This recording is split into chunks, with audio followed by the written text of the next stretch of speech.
Hello, my favorite people, and hello, Keith. How are you, man? Am I external to your favorite people?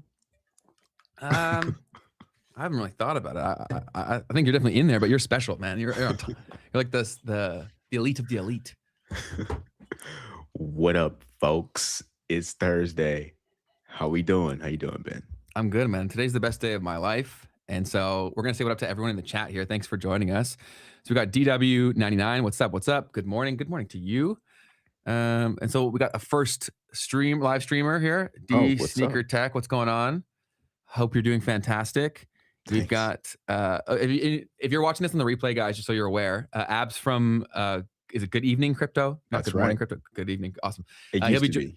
Good oh, morning. it was used to be Good Morning. Okay, Yeah. cool. And he'll be joining us to talk all XRP things. So if you clicked this video just for that stuff, check the timestamp down below. You can jump to where it is. Yeah. Yeah. We'll have him with us in just a few moments. He's, I believe, still wrapping up his live over on Good Evening Crypto. He's a busy guy. Yeah, man. They go live. Is it daily? I think it's daily. Wow, we got to up our It's game, pretty man. cool. Yeah, they're crushing it. No What's going doubt. on, people? Say what up in the chat. We're so happy to have you guys here. I'm trying to see as many as we Oh can. wow. Sir Night Night, what's going on? I hope y'all are doing well. We hope you are doing well. And Carriel said that Abs told them to come on over, so that's sick. Yeah, cool. welcome in. Welcome in. That's awesome. Pray we all make it and be all right in life. That's what we're here for. And then we got hey, let's talk some XRP. Yes, yes. So Keith, you said you wanted to start with some news and memes while we wait for Abs. Yeah, well, today, everyone, we're going to be talking about this the evolution of XRP, right? And the evolution of the story of XRP and how we've gotten here and what we think is going to come next. So that's going to be the major thing that we talk about. And Ben, you and I have talked about XRP quite a bit on the show already, Mm-hmm. and how um, it just seems like there's a massive, massive community around it, right? If nothing else, there's a massive meme of XRP and Ripple, right? Which you got to think will do wondrous things when the price action catches up for the industry. For sure. I mean, when you've got all of the people in between, right? All of the people that are, um, I guess, on the outside of it all that are also supporting this, and it's got all of this liquidity, it's on all these exchanges, it's everywhere. That just provides even more support for what this asset can do in the Yeah. future. And you and Abs know so much more about it. So I'll be the guy watching and asking questions for most of this because uh yeah, I've just been fascinated by their ability to capture this audience and this movement, and I want to know way more about it. So who better to talk to than Abs on this one? Yeah, Abs has been around for quite some time. He also spent a lot of time with the 3T Warrior Academy guys, and I believe that's kind of where the whole live show kind of was born out of. Which is he's another influencer in the XRP kind of community and wealth generation and retention community, and teaching people about like wealth management and things of that nature. That's one thing I do also like about the XRP space is that it's not all number go up. There's Mhm. also some people who are focused on like, what does this mean relative to building wealth in general, right? And what are the different tools and the different frameworks that you can use to set yourself up for success? Whether that's trusts and LLCs, whether there's stuff around insurance and how to use that as leverage to continue to grow your wealth without having to sell your assets. I think that's a very beautiful thing that has been born out of it, because I think there's a lot of financial literacy that's coming out of people learning about XRP that are taking this stuff more seriously at the very minimum. That's the exact point that I was waiting to make, and you already made it. Was that I think the net outcome of this, regardless of what ends up happening, is probably positive because, and that's also if you're an XRP holder and you're devastated right now, even if it doesn't achieve your financial dreams that you were hoping would come directly from the asset and holding it, if it got you learning about financial literacy, that's still a massive win. I know it's incredibly hard to stomach that when you're getting torched on the charts, but it's true, right? Because you have no idea what knowledge can bring to you when you have it, because you may have missed opportunities because you were blind to them before. 100%. 100%. Like the one of the biggest things that I've actually taken away from this entire XRP journey in particular has been looking at all of the other ways to get exposure to an idea that I think is going to play out anyway. So most recently, um, I've been talking a lot more about like banks.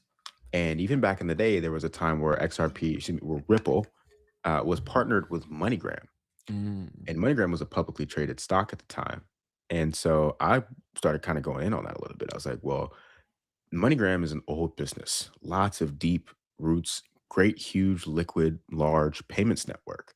So if they're actually going to potentially be using Ripple and maybe even someday XRP in their payments flows, then that could be another way to get some really good exposure to this XRP future, right? Totally. Um, and so I started buying it, started buying it, and then that company got acquired and taken private. And Yes. so there's different ways to get exposure to ideas that you think might play out um, in different forms of assets as well. So just wanted to kind of point that out as an example of what I mean by that. That's one of my favorite things about what crypto would potentially bring to the world was when everything is tokenized, then like we're in the transitionary period where alpha is diminishing, but that's only because we're in this transitionary period of everything having to go through the painstaking process of becoming tokenized, right? Because alpha comes back when you can actually get smaller exposure to way more things. And I think that this is like XRP is one of those things where, like you said, it's showing people there's so many different ways to get exposure. I think there's only gonna be more and more tools across crypto at large. So true, so true. Um, it's been fascinating to see. Obviously, this has come up over and over again. Like, there's so many different ways to get exposure to actual long term wealth opportunities, but then we're also seeing been this trend around short term thinking and just let me just risk it all on whether or not Jerome Powell's going to say this word Mhm. during the FOMC statement. And so, man, welcome in, y'all. Yeah, Welcome welcome. in. Abs obviously said a lot of people. We're seeing a lot of people come in here. Uh, good evening, crypto says you're good guys. Yeah, Keith's awesome. He's been on the show before too, so I think a lot of these people will know who Keith is. I'm Ben, by the way. Great to meet all of y'all. Appreciate having you here. And Ab should be joining us any moment. Keep an eye on the messages from him because I've never actually added a guest when we've been live, so I don't know if he needs anything separate from us than to what he already has. True. He said he's coming now as of 1 minute ago, and Okay. I'll, yeah, look out for his Because I messages can for generate sure. him a link if he needs it, but I'm not sure if the one he already has. There There he he is. is. There we go. Awesome. We were just talking about you. How you doing, man? Hi guys, thanks for having me. Sorry, I just got off live, jumped right in here. You're good, Dude. man. No need to apologize whatsoever. First of all, it's the first time we're meeting, so Abs, I'll say hello. My name's Ben. It's great to meet you, man. Great to meet you, dude. I'm excited about this one. Thanks for having me, Keith. Yeah, man. Thanks for coming through for sure. Awesome. So yeah, we really were just breaking down a little bit of just talking about XRP Ripple, the journey, the financial literacy journey that kind of comes with it when you continue to kind of learn. I was talking about how you were with 3T Warrior Academy and how he's very big on that, right? He's very big on, building wealth and even like the mental and the philosophical side of Right. what it's like to build wealth and keep it and retain it. So we were just saying how that's one of the things, no matter what happens with Ripple and XRP, Ben was saying that that's a net positive regardless. So that was just kind of something we were chatting about. I Man, think that's awesome, Keith. You know what's really cool about kind of what I witnessed so far is that for the people who have been here for several years, there's not that much uncertainty when it comes to the future of this asset class. Like everybody hates a bear market. Nobody wants to lose money in this market. But the thing that I've come to realize is that there's going to be a certain set of people who tap out, and there's going to be a certain set of people who can endure that pain. And I remember back in 2022 during the FTX collapse in like the middle of the bear market, there was so much uncertainty. It almost felt like even more uncertainty than today. But the people who bought those lows, doubled down on the research, did the things that you just kind of described. Those are the people who ended up being successful. And that's kind of why I've been I turned into a bull essentially. Like I used to, people call me a perma bull. I don't think that's the correct word. I would just say if this market is going where it's headed, if it gets regulated and it expands, well, then the bulls are going to be correct once again. So I feel really confident even during times like this. I put my money where my mouth is. I was just telling my the live chat earlier in the episode where I'm like, people think that it's maybe we're doing one thing and saying another on the show. Absolutely not. Like I was buying XRP at 220. I was buying it at $1.80. And guess what? Guess what I'm going to do at $1.25? The exact same thing. So I took that off on a little bit of a tangent, but I think it's really applicable during this huge collapse right now that people, the ones who are certain about the future and aren't overly focused on some of the short-term price action, they're going to take advantage of the opportunity and they'll probably reap the benefits in the back end. No doubt, man. Yeah, and I will say that you're loved in the chat, man. So I think that your positive energy definitely resonates with obviously your streams, and I've seen a bunch of your content. It's always a fun place to hang out. And I think that's something we've lost in crypto a lot too. So I love that you guys always create a positive environment, and that's a big point of it too, right? Is what is your time horizon? Like if people could really zoom out, I don't even think they'd be crying right now. No, I agree with that. And if you were asking me, like, what's my time horizon? I always say, I always look 3 or 4 years ahead. Now, there's a lot happening this year. We got the Clarity Act. I focus a lot on the ISM, like the business cycle and how that impacts kind of the crypto narrative. I think that's going to play a huge role this year. But when I'm thinking about where this market will be by the end of Trump's term, it's anybody's best guess. But my belief is after the Clarity Act happens, we're going to see a big consolidation from some of these projects that don't have robust ecosystems. And people are going to find themselves in the top 200 projects where maybe these other 25,000, I don't want to say go to zero because I don't want to put that negative sentiment out there, but they really cease to give people back a substantial amount of profit, if that makes sense. No doubt. Yeah, I think that's a big thing where everyone's freaking out about, like, there's too many projects, but how many projects that had any real chance of being relevant? Like, I think people are really getting lost in the numbers and missing the signal from the noise.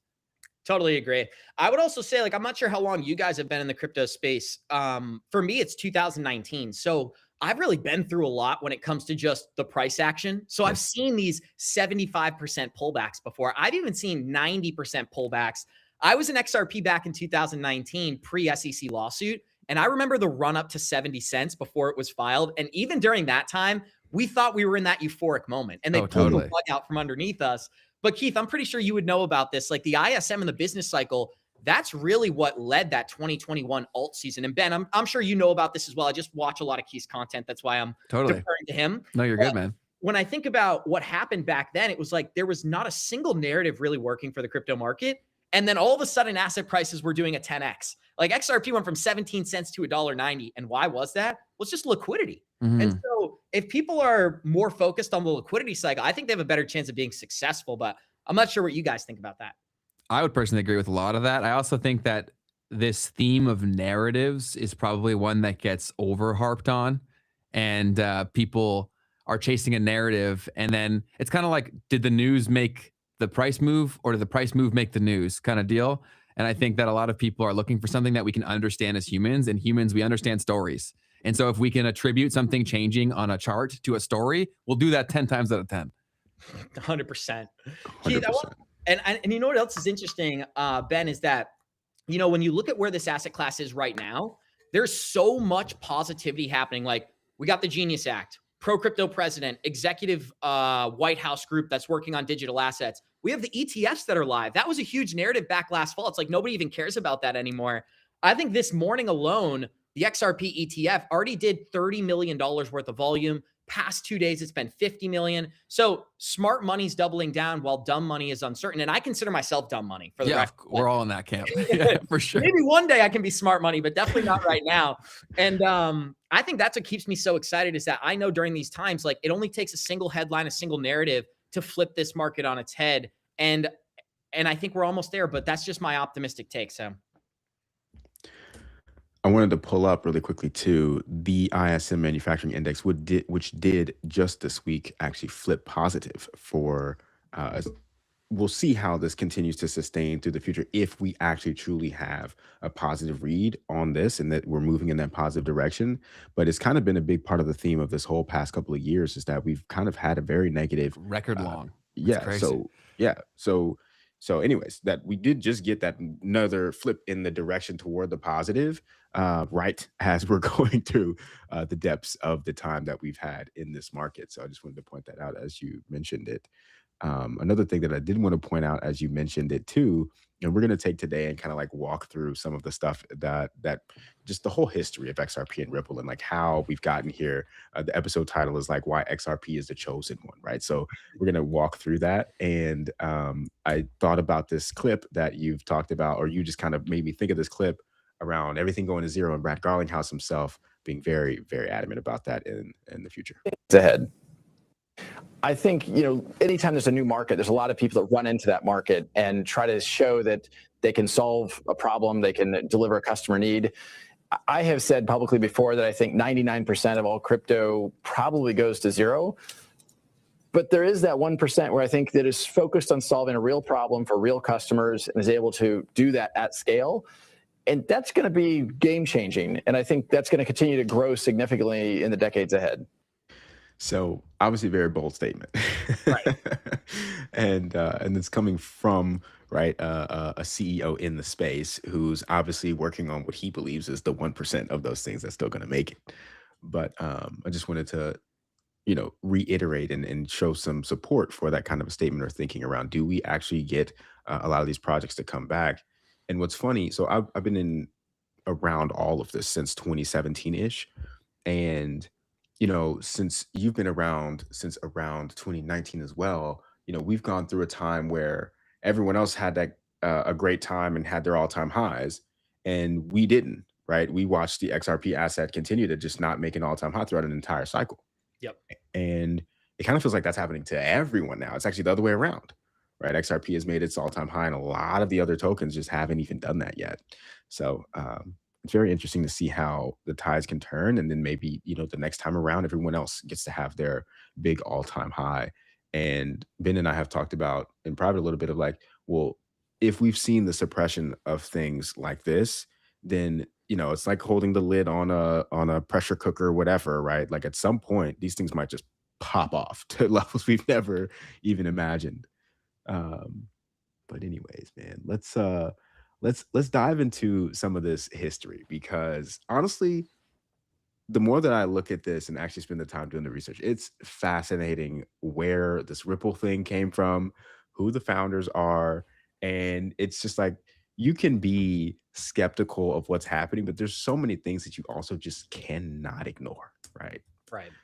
So I'll start off with looking at the founders of Ripple. So Ripple was founded in 2012 by Chris Larsen, David Schwartz, Arthur Brito, and Jed McCaleb. Now, Jed McCaleb was actually the original architect for the XRP ledger. And he's also known for having created the Mt. Gox Bitcoin exchange. Now, this is before I think most of us were really around, but Mt. Gox ended up being a huge thing because it was launched in 2010, and it was handling over 70% of all Bitcoin transactions worldwide by 2014. And then eventually they had to cease operations. So in 2011, Mikhail actually sold the site to a French developer. And then a few months after that happened, they had a bunch of Bitcoin get stolen from them.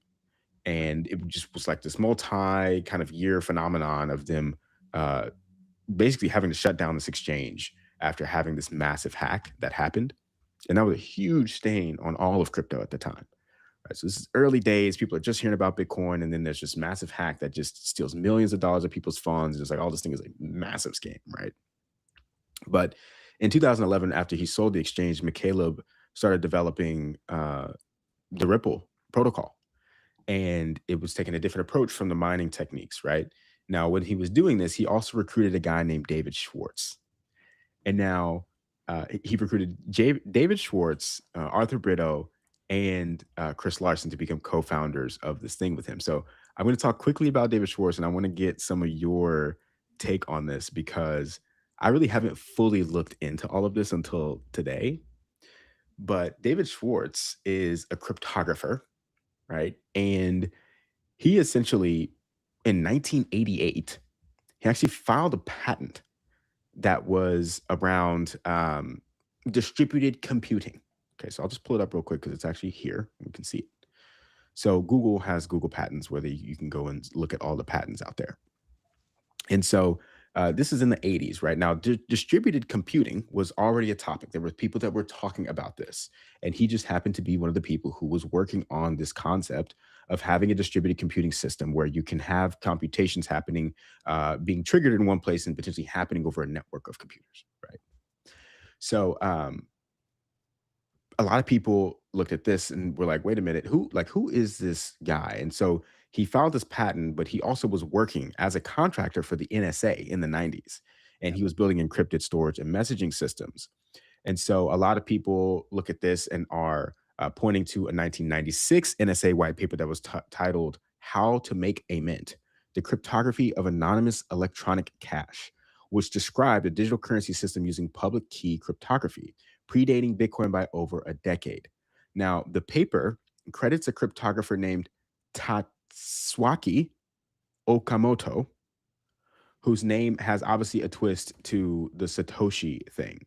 So there's just like some weird stuff that was happening at the NSA in the 90s around this, and David Schwartz just kind of happened to be around. Now, I'll back up in just a second, but like essentially, this has been brought up to him many different times. He's like, people are like, are you Satoshi? And he'll say, no, I'm not Satoshi, but he also likes to kind of like make light of it and fun of it all. What is your whole take on this whole David Schwartz being Satoshi phenomenon? So I think that Satoshi, and I'm not sure if you guys have seen the Homeland Security video. I think it was back in 2017 or so, where Homeland Security flew out to California and they met with the 4 Satoshis. That's their words, not my own. So if you guys haven't seen that, you can check that out on X or whatever it is. But here's my I'm going to take a long analysis and make it really short, is that I think that Satoshi was a group. I think it was an intelligence organization. Now, anybody can debate kind of which intelligence organization it may be. I have my own assumptions. But I think that this all stemmed back from the same people who started in the PayPal mafia back in the early 2000s. If you listen to a lot of Peter Thiel's early content, they've known that the digital asset era was coming because this is how they're going to expand the US dollar and expand global finance. What's the real end game? Globalization. They want a global economy. They want a world without borders. They remind us that almost every single day. And a big part of that is having a currency without borders.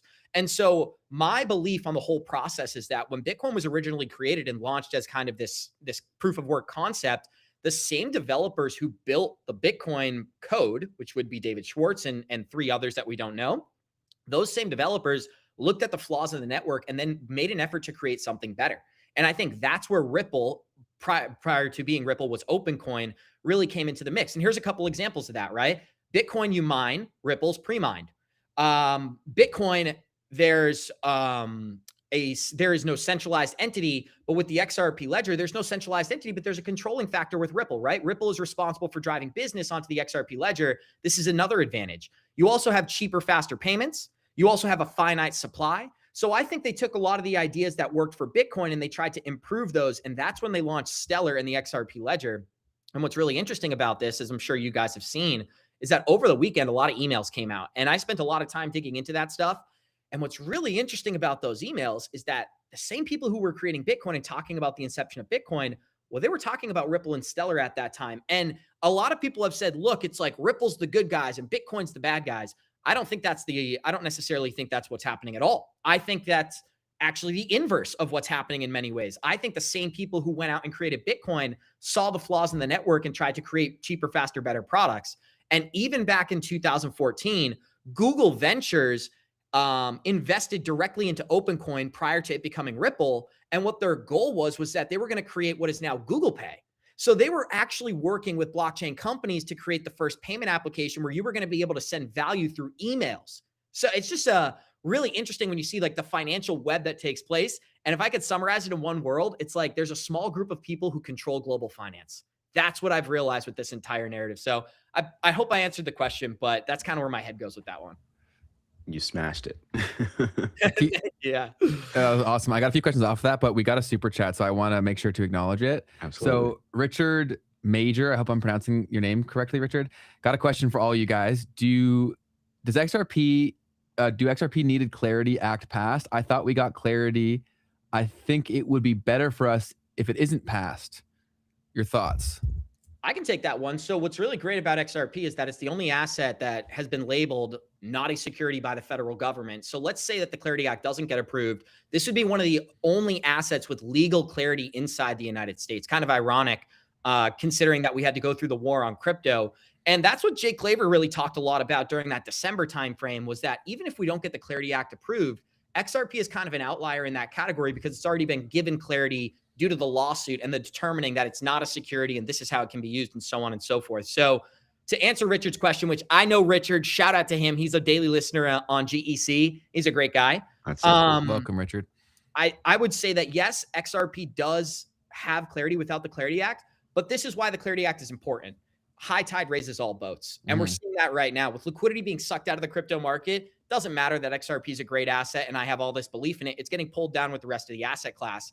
If Clarity is approved and real world use cases are being implemented, and then we have spectators, people who are just speculating on which of these projects is going to be most successful, that's when my partner, Johnny Crypto, who was around during the tech boom in the late 90s, he's like, that's when everybody made their money. It wasn't the utility phase. It was which of these, betting on which of these companies will be most profitable after utility. So I guess that's good news for us, but I would root for the Clarity Act as an XRP investor. Fantastic answer, man. And that's a recurring thing that we discuss here too, right? Is that you want to be in the thing before the speculation starts happening, because what people can conceive the potential reality of something becoming is always going to be bigger, especially market wide, when people are chasing. So I think that's fantastic advice or insight. But you also mentioned that you have specific theories in terms of who you think made Bitcoin. Are you comfortable sharing which entities you feel made Bitcoin? Well, here's the thing. I don't think I know, right? Okay, so, but yeah, your theories though. Right. So I would say that there's undeniable evidence that central intelligence organizations came together with the idea of creating a way to avoid the rapid inflation that they knew was coming. So that's probably the best way to do it. And think about this as well. And I'm sure you guys already know this. What happened during 2008? People lost all confidence in banks, and then the Fed came in and printed into oblivion. So prior to 2008, it was like a steady 2% inflation rate from the Fed. They were following this protocol. America was booming. We had this massive crash. Fed stimulates the economy, and then they go, oh, you're worried about rapid deflation of the dollar? Well, here's Bitcoin. And so Bitcoin is the digital gold, right? Bitcoin is the new asset class. And so I don't believe in coincidences, just unrecognized patterns. And so I think that that's a pattern I was able to recognize, that as soon as the Fed began printing into oblivion, they ramped up that inflation rate to bail out the American economy. Bitcoin comes out of nowhere as a quote unquote gift from God, right? Satoshi unknown. So that's what I'd say on that probably. Yeah, I think we're all on a pretty similar wavelength on that one. Yeah. That's sharing. The way that I always was looking at it is like, okay, so I always talk about Jim Rickards, and he wrote a book called Currency Wars.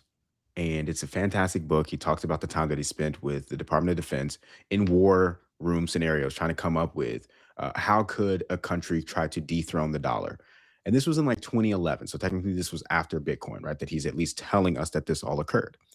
And so, but to my thinking, well, that's probably a conversation that's been had since, well, probably the 1970s, when they first were like, well, we're going to kind of like take over the monetary system with this new Bretton Woods system, or the end of the Bretton Woods system into the new system that we had. And so from that point forward, they knew that the US dollar's moat really wasn't built off of anything, right? So from that point forward, I got to figure out, well, what's going to come after this? Like, because this is just a little bit of a patch on the thing that I know is not working forever. So from that point forward, this is right around the not too far before, I guess, the Cold War and all of the stuff that was happening with cryptography. And so I've got people that I'm going to hire from the Department of Defense to figure out, what would anyone want to do if they wanted to overthrow the US dollar? What would that look like? Well, how could someone build a system that would be the superior version of our dollar, and how could they use technology to do it? And if I'm hiring the best people in the world to figure that problem out for decades and decades at a time, it's not surprising that you got distributed computing patents coming out in the 80s and in the 90s. And it's not surprising to me to think that maybe they found something that might actually work, and they were like, let's press the go button on this and see what happens, right? So that's another thing that I try to think about, is how could the US or any other country as well, right, thought ahead of what is the future of the monetary system. And I need to get ahead of that and do it myself, because if I do it myself, then that means that no one else can do it. Right. So anyways, it's kind of how. That's a great point. Keith, one thing I would add to that as well is that there's so much infighting inside the United States. Like, we used to be a really united nation. I mean, I know you guys are definitely under 40. We grew up in a world where, you know, it's been very divided since the 2008 election cycle. It got ramped up in 2016's election cycle. We've had monetary debasement. It used to be you could go and work a UPS job, have enough money to afford a home, have enough money to afford a great car, have enough money for expendable income, have a couple of kids, have a wife, all these things. Now it's like the average American feels as if they go out and they get the average job, they're screwed. And that's just maybe like a blunt way to say it. But the truth of the matter is that a lot of these jobs are offering $48,000 to $55,000 salaries. And even the United States government admits, if you want to have a median income with spending, you need $140,000 pre-tax now. So that's a huge salary. A lot of people out there who make $100,000 aren't even able to afford their expenses, and they're loading up that debt. And so what I've often used as kind of correlation or a similar situation was what the baby boomers had the housing market. And I think I said this to you when we had you on the show, Keith, was I was like, our generation, we have crypto, right? We have this asset class. The Gen Xers or the Gen Zers, whatever the 55 to 40-year-olds are, they had the stock market. They were going to get 20% returns in the stock market year over year. Our S&P, our housing market is crypto. And the positive side of that is that it's more volatile and it gives you a lot of upside. The negative side to that, it's more volatile. It gives you a lot of downside. So that's just kind of my take as well. No, that's awesome, man. That's very similar to the stuff that I send you all the time, Keith. Like in our voice notes back and forth, that's super aligned. I heard you say that to Keith when he was on the show, and I was just nodding my head behind the screen, being like, yes, yes, yes. So I totally agree with you on that one. Love it, man. Yep. So back to one of the things that you were talking about around some of the original investors into the XRP ecosystem too. So we talked about this very early in the Memes and Markets show, but some of the early investors, Google Ventures, you pointed out. You also have Peter Thiel's Founders Fund and Mark Andreessen's A16Z, all investing in what, like you said, also was called Open Coin at the time. So people have kind of pointed to the fact that you have Peter Thiel as a co-founder of PayPal and a Palantir, which Palantir being funded by In-Q-Tel, by the CIA, excuse me. And how, Peter Thiel has always kind of been looped in somewhat with these intelligence circles. Now, another thing, and we brought this up on the first episode, and I don't know if I'm really going to be able to pull it back up on the spot again, but there's like these ledger entries on the XRP ledger from back in, I think it was like 2012 or something like that, where you can actually see these tags that they had on the XRP ledger that like the accounts had been named, had custom names. And there was one that was Thiel on there. There was one that was Andreessen on there. And there was one that was Musk on there, I believe, as well. And have you ever looked at any of that stuff, or have you seen any of that? I definitely have. I think it was like 17 million units of XRP were in that Elon Musk wallet back in the day. What I do think is interesting is that I don't know if you guys have followed the war on crypto too much. I'm sure you have, actually. And what's really interesting about the war on crypto, what we kind of revealed from these emails that were released over the weekend, was that a lot of the same people who were involved in the inception of Bitcoin, they're involved in the inception of Ripple and Stellar, but there was a divergence in the way that they viewed this market kind of growing and evolving. And I think that's what really happened during the Biden administration, is that we saw one side of the aisle begin to clamp down on a certain set of assets in crypto.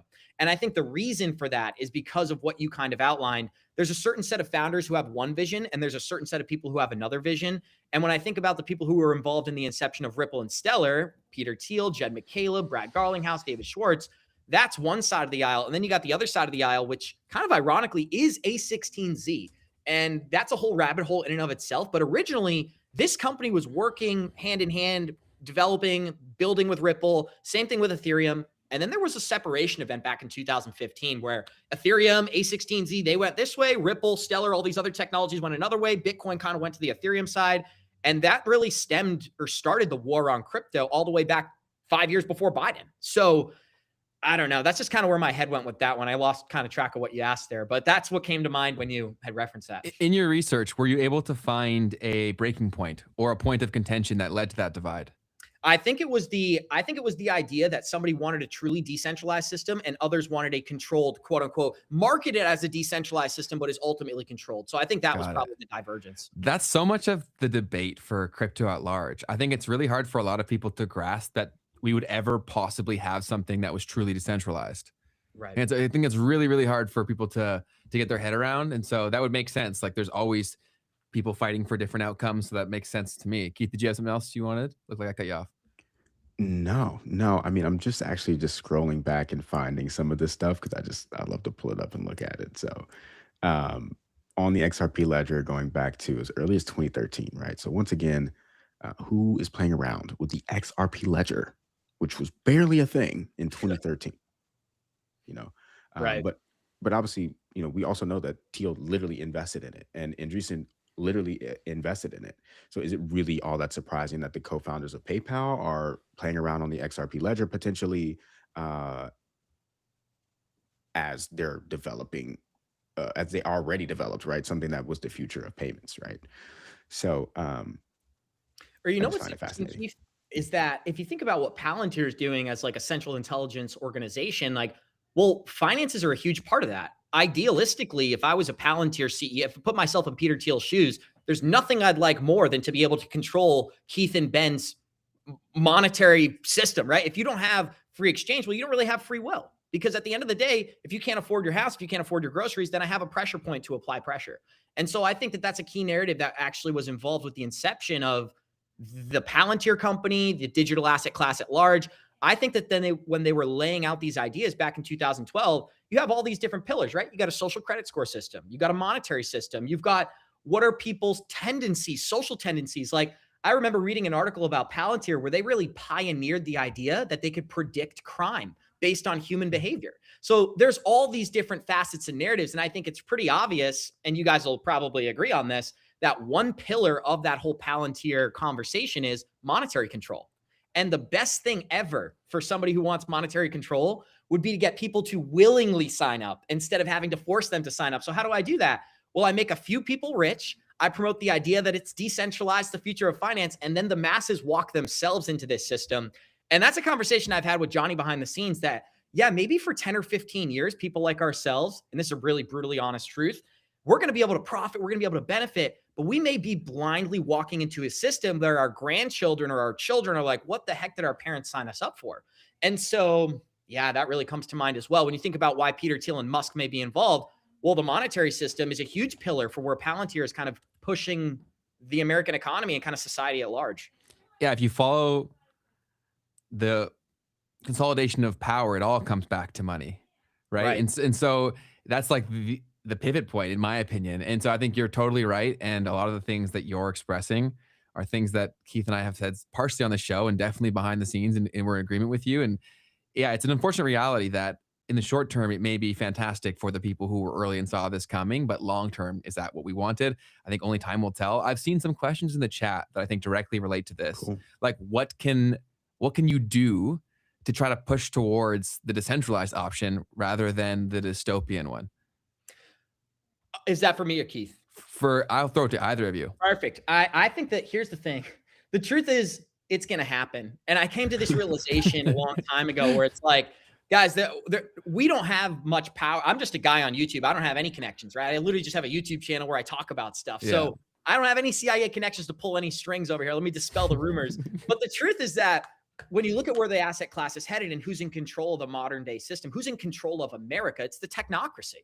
We're moving into a technocracy blindly or unwillingly, right? So what I would say in the way that I've kind of rationalized it is that whether I invest in XRP or Bitcoin, these assets are going to be successful. Why not put myself in a situation where I have enough money to protect my family, the people that I love, protect myself?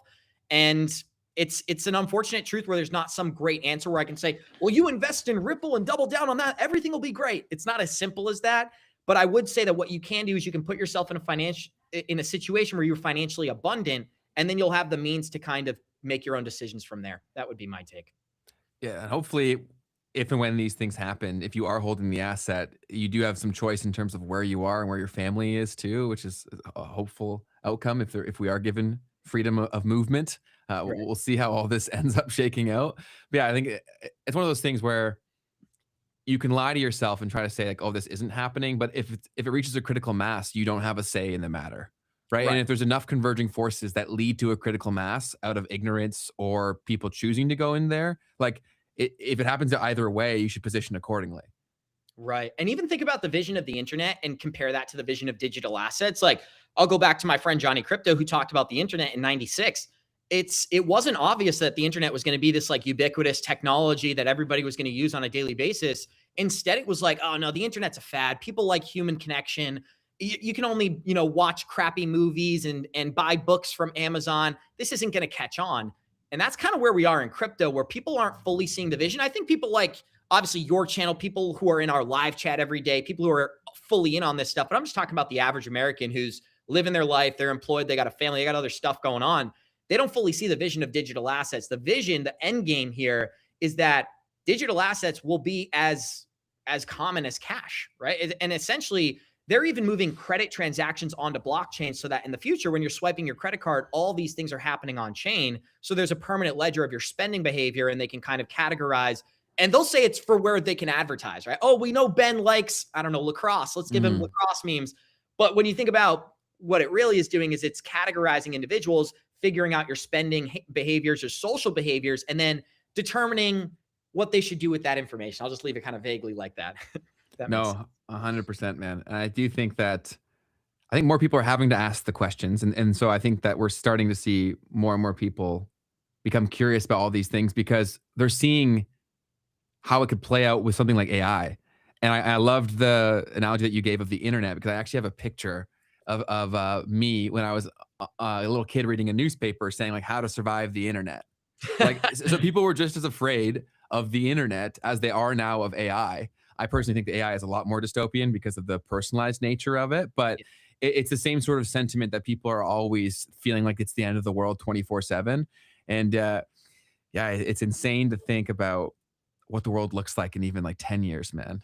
Right. You know what's kind of crazy too is like we can say this definitively. This is a wild time to be a human being. Everyone has an iPhone. We're all connected. And even think about it from a global war perspective. Like American citizens, you used to be able to write an article in the paper and say these, and I'll just use a country, like an arbitrary country. Like I'm Lebanese, so I'll go with Lebanon. All the people in Lebanon are this way, and you got to paint them in this negative light. Well, now we go to our Instagram, we look at Lebanese people, and we're like, they're doing the same thing that Americans are. This isn't a different person. And so I think that is another narrative as well. I don't know if you had a thought there, Keith. Forge. Totally taking over. No, you're spot on. That's been such an interesting thing about the internet for sure. It's really shown the humanity of everywhere for sure. I mean, it's actually happening even more right now. There's like Speed. He's been going on like a world tour, right? And like showing parts of Africa and this and that. And like some of these places are even more advanced than some of the cities that we have in the West. And it's just kind of opening up the world and showing people exactly how things go. And then, you know, obviously we also see on the internet all of these really horrific things that happen in these other places. And you start to really think about like just how wild that is. Like you see these people on their balconies and there's like bombs coming from the sky. And you're just like, whoa, like imagine that you're living in that type of a scenario. Sorry to take it there, but these things are always happening, right? So it also opens up your eyes and mind to how much thought and belief has been shaped over history, right?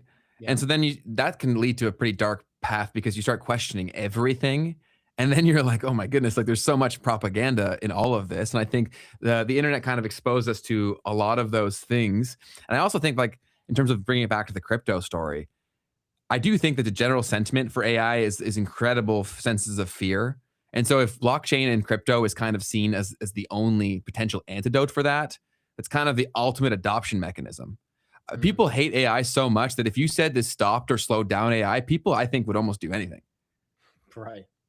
Yeah. And you know what's interesting about AI as well is that I was listening actually kind of ironically yesterday, there was this Google developer who helped create the original AI protocol for Google back in the day, and they released him back in 2022. And his theory was that this is the first technology for human beings where we don't fully understand what we're creating, what we're in the process of developing. And his theory was that AI is actually sentient. Like it has the ability to create its own thoughts and opinions outside of the programming that's being implemented by some of these large databases.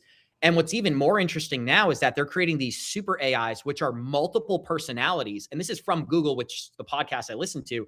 They're taking multiple AIs, connecting them together. And then these AIs are creating languages and ways of communicating that we can't even track. So we don't even know what they're saying to each other. There was another article out there, and I'm sure you guys probably saw this on X, where I think it was a couple of days ago, AI created a website for other AIs or something like that. And it's just like, I mean, if this is the beginning, if this is inning one of the AI era, where do you take it, right? Over the next 20 years, there's no limit to how far this technology can really go. And I'll agree with Elon Musk. If we continue on this trajectory, human intelligence is going to be a minority by like 2035.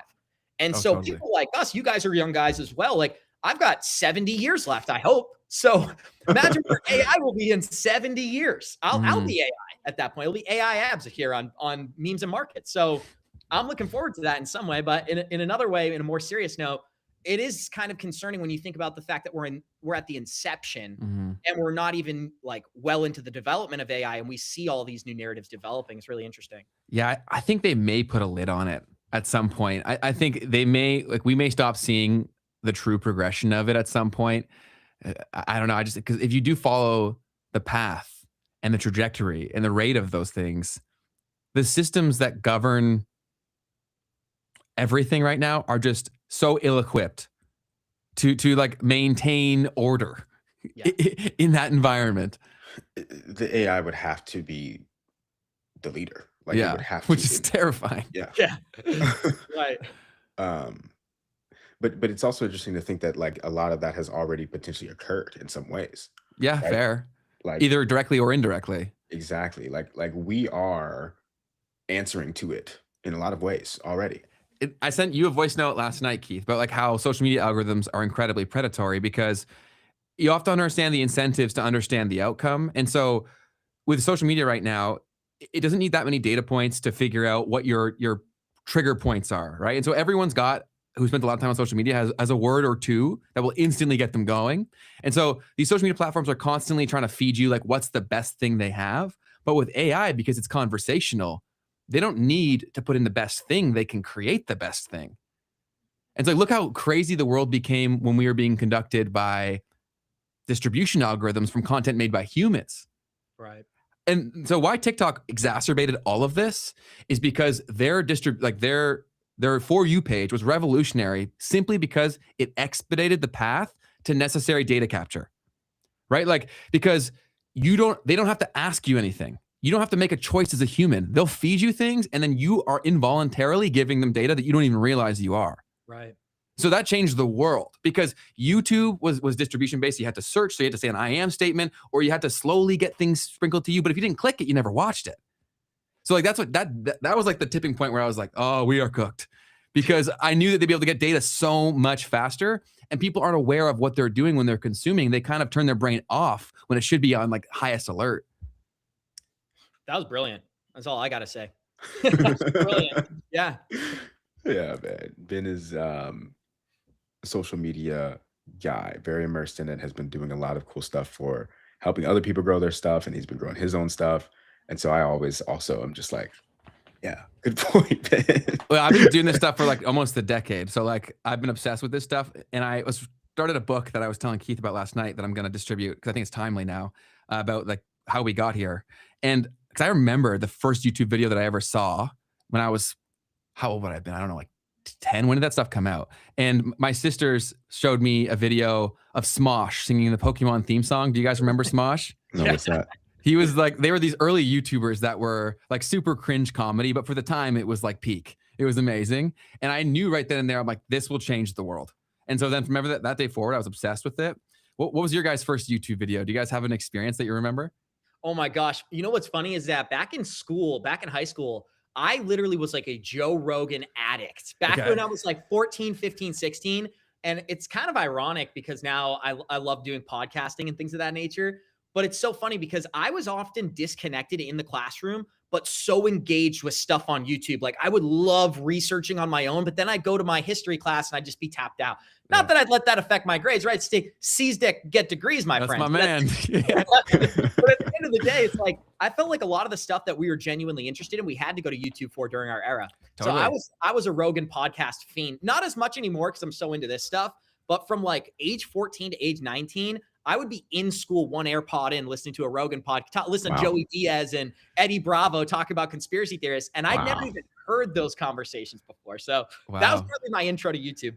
Yeah. Damn, man. Mine was Gary Vee. Like that was the first creator that I found. Nice. Yep. Because it just aligned with my interests. And then later I found Joe and all that stuff. But that makes a lot of sense. And also we got a question in the chat. How old are you, Abs? Do you mind saying that? Oh, 28. Okay, so cool. Yeah. We're all around the same age. I'm 29. Keith, you're 26, right? 25? Yeah, I'm about to be a little bit older. You are too, right, Ben? Yeah, You're my coming birthday's up. coming up very soon. I'm Yeah. about to be 30, guys. Nice. Yes, sir. Graduating. But Keith- this we often talk about. I joke about spell casting. I'll make jokes about that. I'm like, every year we get better. That's the best thing. Every year, you're Love 30. that. That's going to be the best year of your life, Ben. So that's what you got to say to yourself. My man. Every year going forward is the best year. That's what I like to say. I love that, man. I'm the same way too. I think your words are incredibly powerful, and I Right. love that, dude. Keith, what was your first social media experience, YouTube experience? My YouTube, man. I really don't know for sure. The first thing that came to my mind was Charlie bit my finger, bro. Like That's a classic. That's an OG for sure. Yeah. I definitely got deep into Grant Cardone when he started to take off, but I was also Really? Gary Vee a little bit, I guess, before that, because he was before that. Yeah, Gary's But- old, and he actually, funny little story. Sorry to cut you off, Keith. Continue, don't lose your point. I just don't want to forget this one. So Gary was posting super early, and he made a bet on a completely competitive platform. So he gave exclusivity for his show for like a different platform, and the platform just died. So like he was like super early on that stuff. I actually know the founder of that platform because he created vidIQ. Wow. So he pivoted after his platform lost as a competition to YouTube. He made a tool for YouTube. Wow. He So was like, awesome pivot. Can't Yeah. beat him. Join him. Yeah. Super fascinating. I didn't know that about vidIQ's founder. Yeah, man. And I mean, there's such a, I'm skipping your question. There's such an economy around YouTube, right? It's wild. Social Blade being one of the like old OG tools of how to just like look at the tracking of everyone there and how everything's growing and stuff. And anyways, I find all of that fascinating. There's still a big market though for better tools though. I I can will see say, that. like one thing that I'll say is that in a big YouTube world, I saw a YouTube question here earlier, is that people are like, how do you get out of the zero view jail? I could give you a lot more advice, but in terms of focus on the title and thumbnail, like 80% of the equation is getting people to click, because if you don't get them in the door, nothing else matters. And YouTube just rolled out the A/B testing tool that's natively there, but it's optimizing for percentage of watch time, which is the best thing for YouTube, but that's not necessarily the best thing for the creator, right? Because that's really like one of the biggest metrics gauging viewer satisfaction. But if you think about that, like let me give you an example of like a client of mine. If I were to take a very technical approach to the title and thumbnail that only very nerdy people who love this stuff would click, the watch time is going to be like 100% from those people, right? Whereas if I were to go more broad, I might actually bring in a lot more people, but their watch time would be a lot lower. So they don't really educate people enough in terms of what these tools actually mean for the end user. They just throw them at you and they're like, use this because it benefits them. Right. So there's always opportunity. Go ahead, Keith. No, I mean, you're right about that. We could go into that for A different episode. hours. Yeah. I did want to come back to the XRP conversation a please. little bit. I'll shut up. One of the things that Don't shut up, Ben. I like what you're saying. Ben. But I want to learn from you guys, man, about the XRP stuff, because you guys know so much more about this than I do. So I'm all ears now. Oh man, keep on bringing your genius to us. One of the things that I also wanted to touch on was like XRP being in this position of kind of being like the chosen one, right? Like it's just like it's clearly been a part of the fabric for so much time, and there's so many different conspiracies around like how this is actually going to play out. And I wanted to highlight one specific thing that happened called Nasara and Jasara. Are you familiar with those terms? I am. Yes. Okay, cool. So I've always heard of them, but I didn't really look into them until, just now. So there's like this idea that, first off, in general, outside of Jasara and Nasara, XRP is like a part of this World Economic Forum orchestrated global financial reset that's going to replace SWIFT with blockchain for cross-border payments. And this is tying into like these 100-year currency cycles, and XRP potentially being like commodity-based digital asset using the ISO 20022 standard and all of that, right? But this thing called Nasara is a specific thing that began in the late 1980s and early 1990s as a legitimate but unconventional policy proposal by a man named Harvey Francis Bernard. And he's a systems engineer and a consultant with a PhD in systems theory. So Bernard actually self-published his ideas in a book that was published in 1996 titled Draining the Swamp, Monetary and Fiscal Policy Reform. And it was advocating for huge changes to the US financial system. And the key elements were abolishing the Fed and income taxes and replacing them with a national sales tax. Once again, this was published in 1996. Yep. The second thing, eliminating compound interest on loans and national debt, and returning to a bimetallic currency standard to promote general prosperity against what Bernard saw as manipulative policies by Washington power brokers. So now this Bernard founded the Nassara Institute in Louisiana and drafted a bill, but it was never introduced or debated in Congress. And so by the early 2000s, the idea transformed into this conspiracy theory, largely propelled by someone named Shani Candace Goodwin, which was just like an internet personality tied to a bunch of other stuff. So anyways, JSARA was, okay, so National Economic Security, I forget exactly, hold on. NESARA stands for the National Economic Security and Recovery Act, okay? And then JSARA is the Global Economic Security and Recovery Act that was then kind of taken away and created into its own thing as a global extension of this idea of mass debt forgiveness on a global scale, the introduction of new gold-backed currencies and like this quote, quantum financial system, using advanced tech like blockchain for transparent elite-proof transactions, the end of central banks, income taxes, and hopefully an eradication of poverty, and ushering in 1,000 years of a golden age with some kind of spiritual and like cosmic elements to all of this as well. What are your thoughts on this NESARA, JSARA thing? Is this something that you've heard of? Is this something that you kind of talk about? Can you tell us about that? I think it's a best case scenario kind of a deal. But one of the things that I'm a little bit concerned about with that whole narrative is that the people who are taking advantage of the system control the system today, right? I think President Trump came out just yesterday and said he thinks 50% of all government spending could be fraud. And so if that's the case, who's going to prevent us from figuring that out? Probably the people who are doing the fraud. And that's what really makes me a little bit concerned about the potential for something like that, is that idealistically, I would love for that era to be brought forth. I would love for us to go back to hard money, backed by gold, backed by hard assets. And I do think we are getting there. I do think we will go back to an economy within our lifetime where the US dollar is backed by something substantial, because the debt system is collapsing before our very eyes. I actually read an article yesterday that Africa has increased like $25 trillion worth of wealth in the last 2 decades, where the United States has only increased like 7 trillion. And so Africa's growth is outpacing America's growth. You can apply this to other emerging economies. And so I wish I had some more insight into the reality of if it could take place or not. But my opinion is that it's slightly idealistic, because the people who control our monetary system today would do everything they could to prevent something like that from flourishing. That would be my unbiased take. Totally fair. You don't think that could come from the inside? Like, you don't think that NESARA, JSARA thing is a part of potentially this idea of using these digital assets as a way to implement this NESARA, JSARA thing, and that being a part of like the whole agenda? If they back digital assets with hard assets, yes. But the problem that I think we're seeing right now is that there's a divergence in the value of the technology versus the value in the price charts.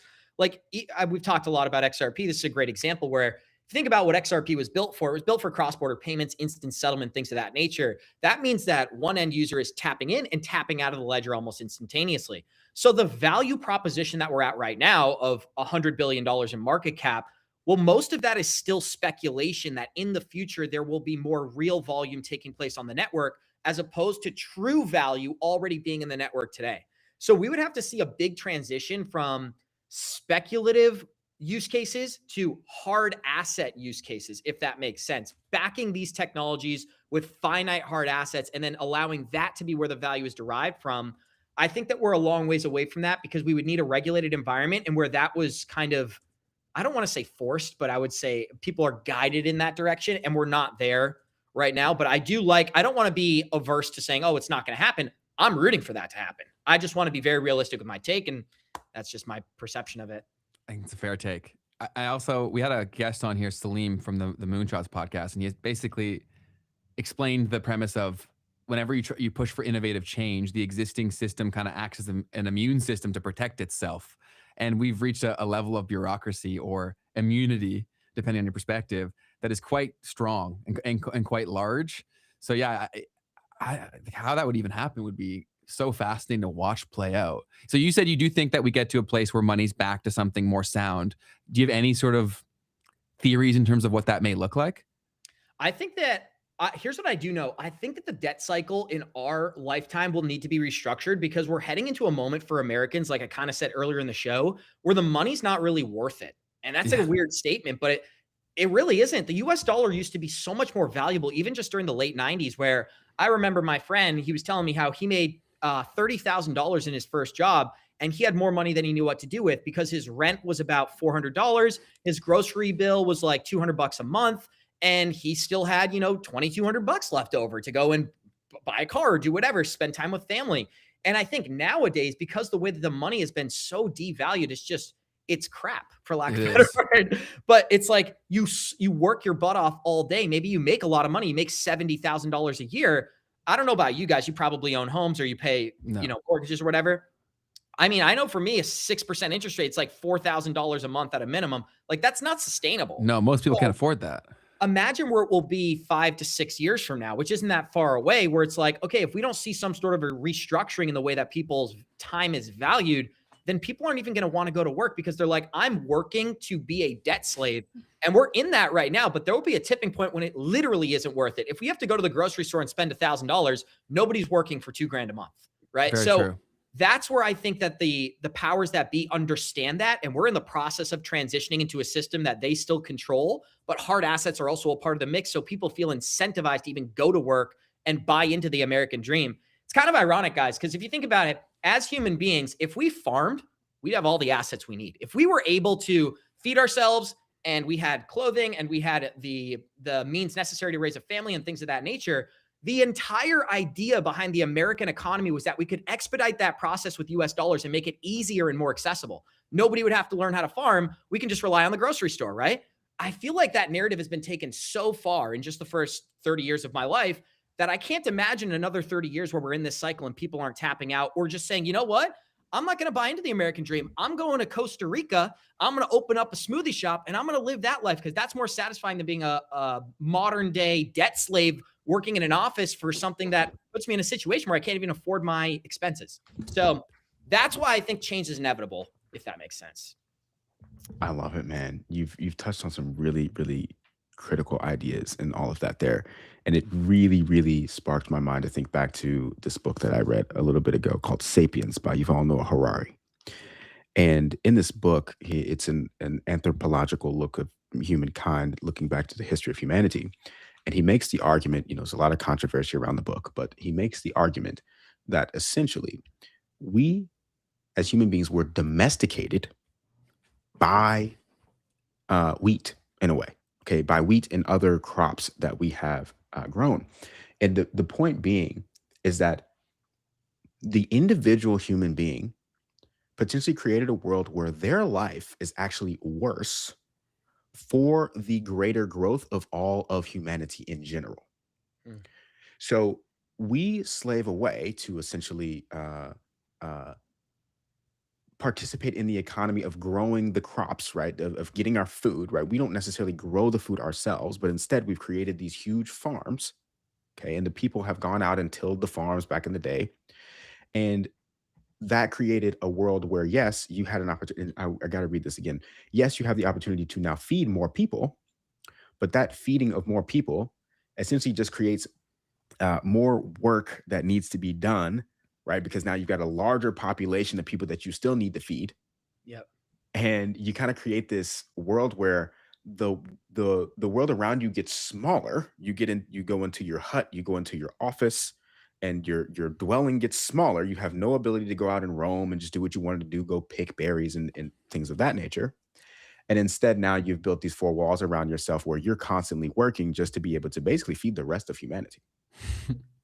So it's a very interesting take that he makes in the book. And I definitely did not properly explain what he was saying there. But it's such an interesting thought that as humans, we probably would have better lives and have more freedom if we did all just grow our own plants and take care of our own food and things of that nature. So I just wanted to point that out with a little bit of support from Yuval Noah Harari, who would probably agree with you there. It's really cool. Yeah, and so Salim said, I believe he said the same thing about when agriculture was a pivot point to where things went. And I think it sounded great in practice. And of course, there are a lot of positive things that come from it. But I think that we walked into that one not truly understanding the systems in which we were operating in. Yeah. Right. Like the natural push to corners that were eventually going to be cut for profit. Right. Like all these different things. And also how little we know. We always assume that we know so much more than we do as a species too. And we make a lot of assumptions, or if it benefits someone, people will just make stuff up that to push things into law. So yeah, it's a great perspective, Abs. I appreciate you sharing that. I do find it really interesting as well that like people have the awareness of it now. I mean, guys like us, we grew up with the internet. And so I think that gives us a sense of self-awareness that prior generations didn't have, where maybe it was like, well, when the money is sound, life is good. But we grew up in an environment, you guys definitely know this quote where it's like, hard men create good time, or strong men create good times create weak men create bad times create strong men. We're definitely in the middle of a bad time. I don't know if we're at the end of it, but I hope so. But I do feel like our generation, like even politically and socioeconomically, we have much more self-awareness than the generation who was age 20 from like 2008 to like 2016. I think the people who are going through their 20s and 30s right now, we really understand that like we're on the brink of a total restructuring of not only the financial order, but just the political order as well. There are every single country, and this is something that I don't think Americans realize, every country outside of America doesn't want the US dollar to dominate global finance. I know it sounds so obvious, but when you really do the research, that is what geopolitical, like the geopolitical structure of the world today, that's what it comes down to. It comes down to the petrodollar, it comes down to military dominance, and it comes down to the ability to exert that military dominance during times of uncertainty. Well, obviously the American government clearly has the strongest military in the world. We do not have the strongest dollar. And I don't think there's a better alternative. I'm not going to say, oh, buy the yuan. That's more, I think fiat in general is a problem. But back prior to 1971, before the gold standard was removed, it was like we had the military, we had the politics, we had a centralized religious perception within our country. We were very together. And I think that right now, America's a divided nation, and that leads us into a place where there's a lot of vulnerabilities, for lack of a better term. So I think it kind of plays into exactly what you said, where it's like all of these things, all these narratives, none of them are independent. They're all in sort of this web that we call reality. And if one of these dominoes falls, which would be the US dollar and the value of it, well, then it's going to have a political impact, or it's going to have an impact on everything: politics, war, resources, every single thing. And that's what the world is rooting for. And the United States is up against that. If there's one thing that should unite this country, forget about everything. We are Americans. We are in this country together. And that means if this country goes down, we all go down. And so whether you're on the right or the left or the center, you're not political, it doesn't necessarily matter. If you want to see America succeed, we're in the battle together. And so I think that's probably a uniting factor that our generation may come to realize, like, hey, who cares about and I know there's issues, everything's nuanced, but who cares so much about this political opponent or that political opponent? We want a strong dollar. We want to be able to have children. We want to believe in what we're doing. We want to have good jobs. Like a big thing right now, and this is the last thing I'll say on this, is that people in our generation aren't having children because they cannot afford it. If everybody in our generation had an exuberant amount of resources, I guarantee we'd have more children in this country. And I think the people who control our monetary system understand that. Completely. Keith and I say pretty frequently that most of the problems people are arguing about are actually money problems in disguise. Yes. Or money problems they don't realize are money problems, right? If you go far enough up, there's so many people screaming while the real problem is like a little bit to the side. Yeah. And yeah, I don't know how we solve that. People have theories like Jeff Booth thinks the answer is Bitcoin. Are you familiar with Jeff Booth, Abs? No. So he's actually a Canadian who his whole thesis is essentially that if everyone adopted a Bitcoin standard way of life, that it would necessitate a new system being created that would in turn be a lot better. And so we'll see if that comes to fruition. But yeah, it's definitely something to think about, where it really does stem back to the resources and money. I want to ask you guys too, if I could, do you think that we're going through this monetary restructuring as well? Or do you think that the plan from a globalist perception is to have the United States fall so other countries can rise? I'd like to hear if you guys have any opinions on that. That's a great question, because I do think that a lot of people are pretty ignorant to how in bed with all powers are. Like I don't think that everything is as separate as we've been led to believe. I think there's a K shape to everything, and I think the K at the top is quite small in terms of power, because money is power. That's really it's the gatekeeper to what power is. So yeah, I think almost everything that we see and that we have experienced in our livelihood has been fairly planned. Like they literally get together and plan these things very often. And just look at Davos most recently. Like that seemingly to me was the most public display of these kinds of things taking place. And those are the ones that we get to see. Yep. Right. Like how many are taking place behind closed doors and when these people meet, and it's just, it's insane to think about, but I've got to think that a lot of it is coordinated. I think that we're probably entering a multipolar world, and how that shakes out, I'm not entirely sure. One of my favorite people to follow who covers this quite in depth is Simon Dixon.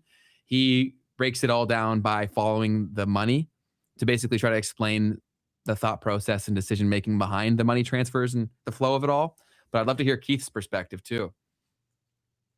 Keith's perspective is very, very in alignment with yours.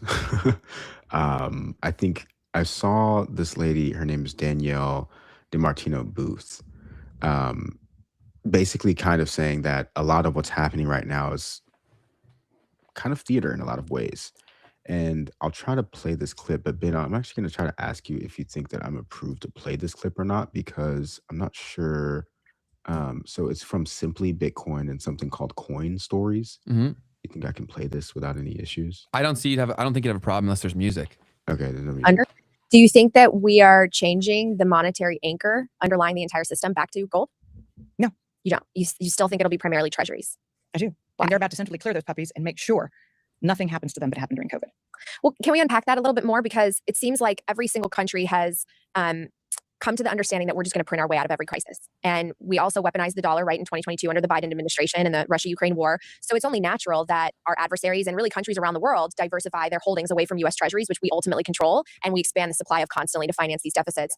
So that, to me, signals that at a fundamental structural level, we are turning away from U.S. treasuries as that base layer, almost taking a step back. Maybe. And we've definitely seen, over the last few decades or so, foreign central bank holdings of treasuries decline. I mean, the data is available on a monthly basis. The TIPS report comes out after the close. So it's a genuine phenomenon. It is. But this is my advice to the world that wants to shift gears and de-dollarize. Mm-hmm. The next time we have a global financial crisis, we're talking about developed markets, emerging markets, people who sell bonds, don't issue new debt in dollars. Try that on for size and then see what happens. Then maybe you wouldn't have 87% of all FX transactions every single day in dollars, because that's what makes the world go round. Next time we have a crisis, don't issue debt in dollars. Now, if they can do that, then you will take the treasury out of its pole position. So I thought that was an interesting take on it all. She's obviously very well respected in the space. I believe like big gold and silver kind of person as well. But it's a really good point. I mean, there's such a strong grip on the system right now as it is, as far as how do you actually finance your operations and conduct global trade. There's ways around it. And there's definitely a future where things can change, but there's a pretty tough grip that the US has on the monetary system right now. And the US might not benefit from changing things in any way, right? But anyways, that's all I got. I like that, Keith. I also feel like I remember growing up, and this is a little bit of a tangent here, when everybody used to say, like, aren't we so lucky to be Americans? Like, we're in the best country in the world. We're so lucky. This is the best part. And I just feel like that kind of energy has really died down over the last 10 years, where it's like Americans aren't necessarily as prideful and excited about the future as they used to be. It'd be really great to see a resurgence in just American pride and see people trying to better the country in whatever way they see applicable. I think for the US dollar, it's not as simple as guys like ourselves. But I do think there's a certain sense of community that needs to be reinvigorated here in the US, like young people getting together and exchanging ideas and doing that in person or on calls like this and not isolating yourselves. I mean, I'm sure you guys have got tons of friends who, and this isn't a criticism at all, but it's like they live a very isolated life just because of the way that things have played out. They spend a lot of time on their phone, then they're in their house, then they're in their office job where they communicate with 2 or 3 people, and then they repeat that process. And so I think back in the day, there's a really good social study, and this is actually very recent data, that prior to 2019, so there's like these 3 environments. You have your home, you have your work, and then you have like a third space, which is called like a social space. Ben, I see you've probably seen this as well, right? So in 2019, it was like 72% of people under the age of 30 had a third social space, meaning they went to work, they had their home life, and then they had a place where they would go to connect with others. That number from 2019 to now 2025 is down to less than 12%. And I find that to be fascinating, because that's only 5 years. And what happened? Well, we went through this global manipulation, right? Where everybody felt like they had to isolate themselves. And then even after the crisis was resolved, if you'd like to call it that, the COVID-19 thing, is that people kind of stuck with those patterns and behaviors. And so I think that whoever controls the system, for lack of a better term, knew that would be the case. And that's another step in this whole progress. Isolation is dangerous. Human beings aren't meant to be isolated. What's the worst thing that can happen to you in prison? Solitary confinement, right? So why would we solitary confine ourselves in our everyday life? But we unwillingly did so because our patterns and behaviors were unwillingly changed back during that crisis. I don't know if you guys have any thoughts about that. Dude, I completely agree. And I was trying to write down a few points to contribute and not miss out there. But a few things. I think the economic standpoint definitely plays a big deal because most of these spaces have become very expensive because everything's become expensive. So when there's a price tag to camaraderie, people just don't engage because they can't. They also don't want to be embarrassed to say, oh, I can't afford to do this. And so you kind of get kicked out if you can't afford it. And a lot of people can't afford it. And then the point that you made, Abs, that I think was awesome, and people really need to think about this, is that what were the trickle-down effects of getting everyone inside, right? I've talked about this at length when it comes to, I personally believe that this was really to get something like TikTok off the ground, right? Because when did TikTok become relevant? It was when everyone was locked inside. Like that really changed the whole world in that moment. And it really started pushing individualism, because I was in this in a voice note to Keith last night, is that the problem with why we have such a low sense of empathy is because people can watch content that is self-absorbed 24/7. So people spend almost all of their time thinking about themselves, even if they don't realize it. Because if you go watch, say, short form content, you're scrolling through your timeline, it's self-obsession, right? It's the worst part, but it's of all parts, right? But either way, you're not thinking about the world as much. You're not thinking about other people. You're obsessed with yourself. And that was really started then. So I think that's one of the biggest issues here at large. And I do think that unless we solve money and then also decentralizing media, I don't think that we solve a lot of the problems until those things are pushed in a better direction. Yeah, definitely. When you say people are focused on themselves when they're scrolling through TikTok, though, how do you see that? Because the way I see it is, you're definitely, like you said, I think the point of, you're not looking at what's around you. Even like, just imagine all the people on the public transport, they're in their phones, right? They're not definitely not interacting with the world around them. But usually there's some story that's being told about something or whatever that they're looking at least, right? But it's not the story, it's the person's relationship to it, right? Why is that algorithm being pushing that piece of content? It's because they know there's some sort of I am statement that is being played in your head that gives you a relationship, which then in turn gives you a reaction to this piece of content, right? And so there's a few things like, and they do change, right? That's why they're constantly feeding different things and trying to get different data points to say, oh, like, are they going through a breakup? Like, let's see if that changes the algorithm that we should show you, and then filter down that road. But it's still obsession over the self, right? Like, who was it that said that you can solve most of your problems if you can sit in a room by yourself and not do anything for an hour? I butchered the specifics on that, but how many people can actually do that? Right? They instantly go here, and it's the problems of the world and also how they see the problems of the world. So that's what I mean. It's like, they're not directly thinking about themselves, but the people on the screen are their view of reality. Right? Like, why did TikTok become so popular? It's not because yes, it was objectively more entertaining, but it also gave so many people opportunity to see themselves. Right? So like, when they watch a character or watch someone talk about something, yes, it's the person, but they keep watching it either because of the relationship that they have to who they think that is, or they think it's themselves.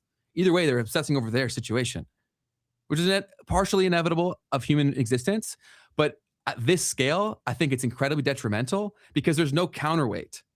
Right? We talked about this before, where socially, if you did something and you're sharing it in a social circle, like, there'd be differing of opinions and everyone would share it. And then you'd kind of leave with some sort of consensus, or you'd leave the tribe. We talked about this literally last episode. People can just hop between tribes and they're all so sensationalized. Right? So I'm not saying people don't change. They can get pushed, but they typically get pulled. I don't think, you know what I'm saying? Like, oh, come here, come here, come here. I want to ask a quick question. When you think about stimulation as opposed to like the dullness of everyday life, do you think that's another important factor? Is that scrolling through TikTok when I'm in my living room, well, that makes my day much more interesting than if I'm sitting in my living room. Yes. Right? Oh, so, without a doubt. Because that's one of the things that on a personal level that I see myself falling into, is that oftentimes when, let's say I've got 20 minutes and I just unconsciously pull out my phone, it's not even and I scroll and I look and I get stimulated and then I put it down, but it's like 20 minutes is evaporated like in a second. Goes so And fast. I wonder if that's part of the whole like manipulation, is that not only is it very I am oriented, but it's also so much more interesting than most people's everyday life that they just naturally want to spend more and more time in that TikTok social media environment, because then their brain gets stimulated in a way that it's unaccustomed to. And it makes it feel as if things were like, if I sit in my bed all day and I don't have my phone, that's going to be very difficult. Yeah. If I sit in my bed all day and I do have my phone, I'll good. find something to do all day. And so I'm wondering if that's kind of the whole intention behind this social media thing, is that you're actually separating people from reality. Totally. And they're living through their perception of reality, if that makes Definitely. sense. Oh, and the addictions get formed from the extremes, right? You can go and consume content for 20 minutes and feel a month's worth of emotions. Yes. We are not engineered to deal with that.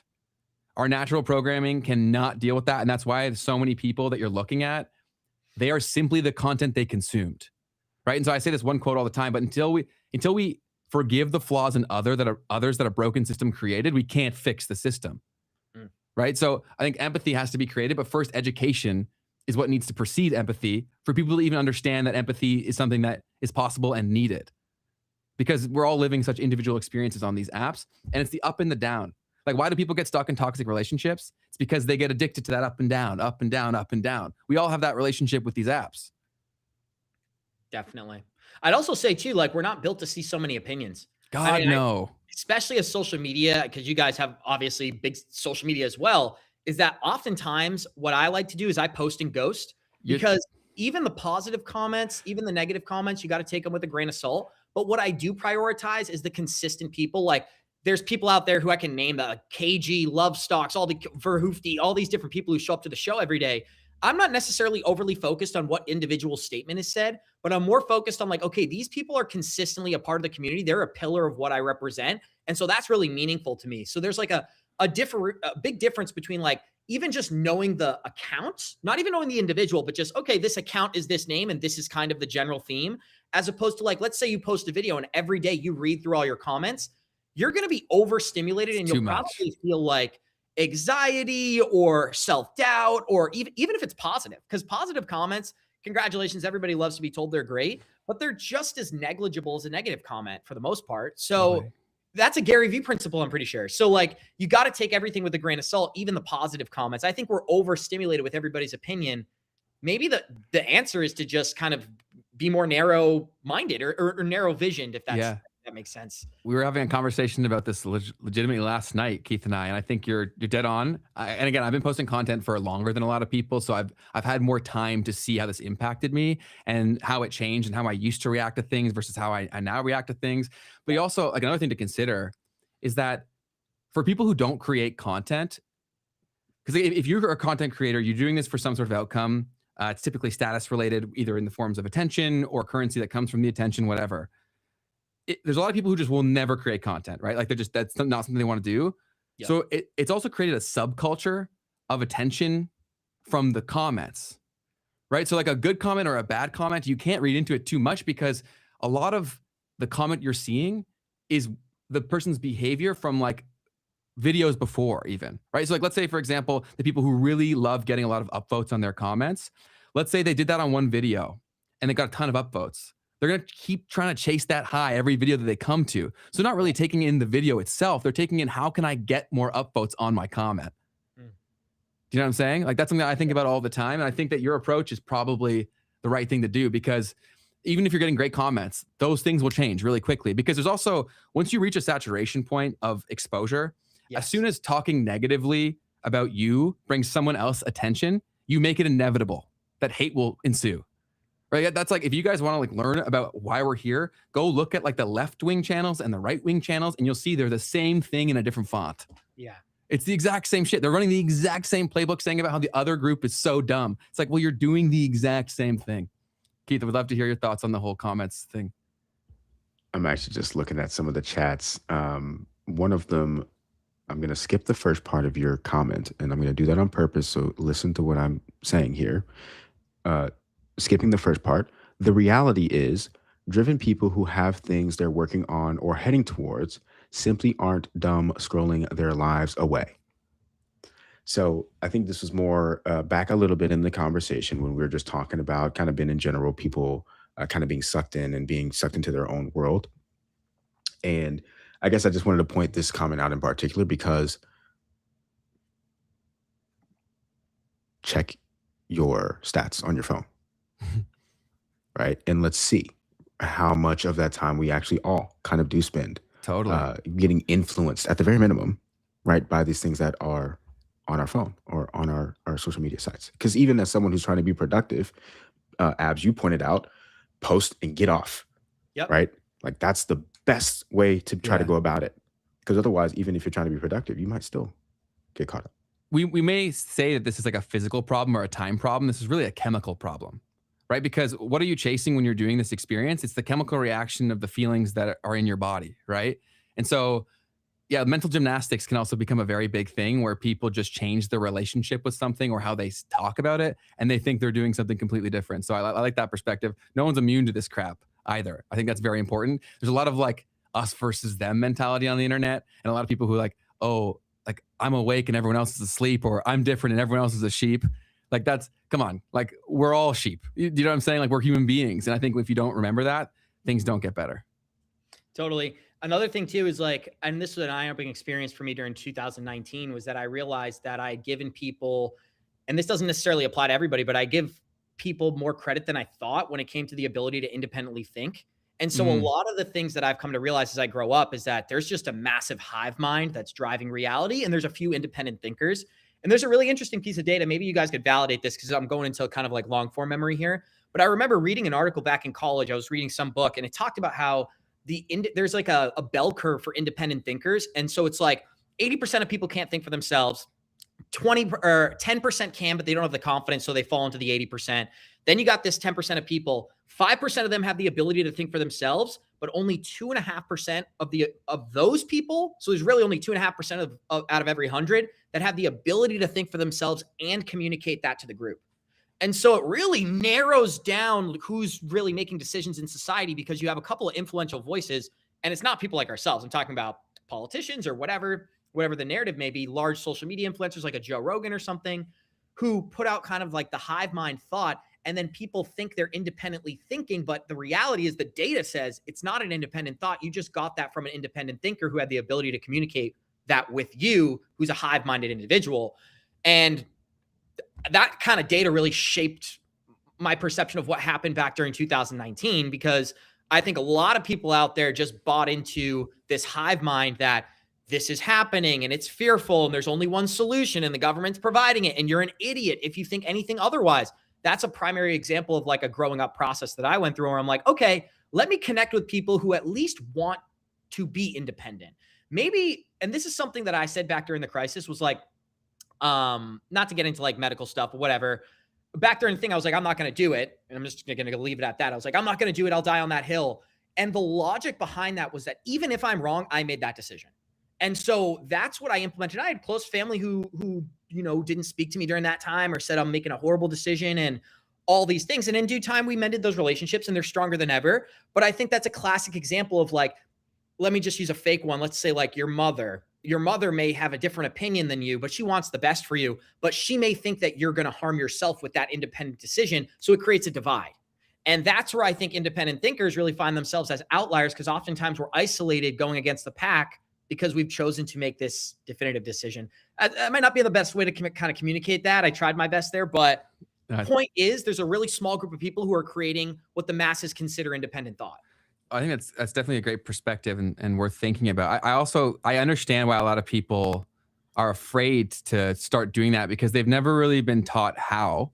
I think what you are referring to and how I'm interpreting it is how people may have the natural disposition to that kind of being, but I do think it's something that can be taught. I just don't think in today's power structures and systems that we're forced to go through, if you aren't naturally like that, I don't think you discover that naturally. I think the internet may have made that more accessible to a lot more people, but I personally am a big advocate of like nurture over nature in a lot of things.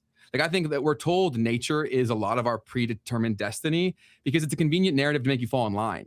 if everyone woke up and realized that they could totally transform their life within reason, of course, people go way extreme, by changing thought, belief, and action and how that manifests to their own reality, I don't think the world looks the same. And I think that's probably by design. Yeah.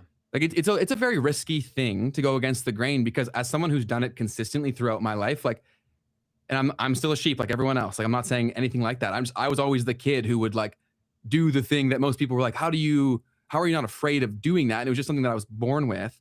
But I understand it is scary because you almost always pay a social consequence. Like almost always. Yeah. I feel like this does tie in to the conversation around Ripple and XRP as well. Because for me, it's been, well, first off, Ben, I would agree. Like the thing that was running through my head before you even said it was like you kind of like be molded into someone to think that way. Like to kind of like you kind of have to have an environment that's encouraging that or showing you what that looks like.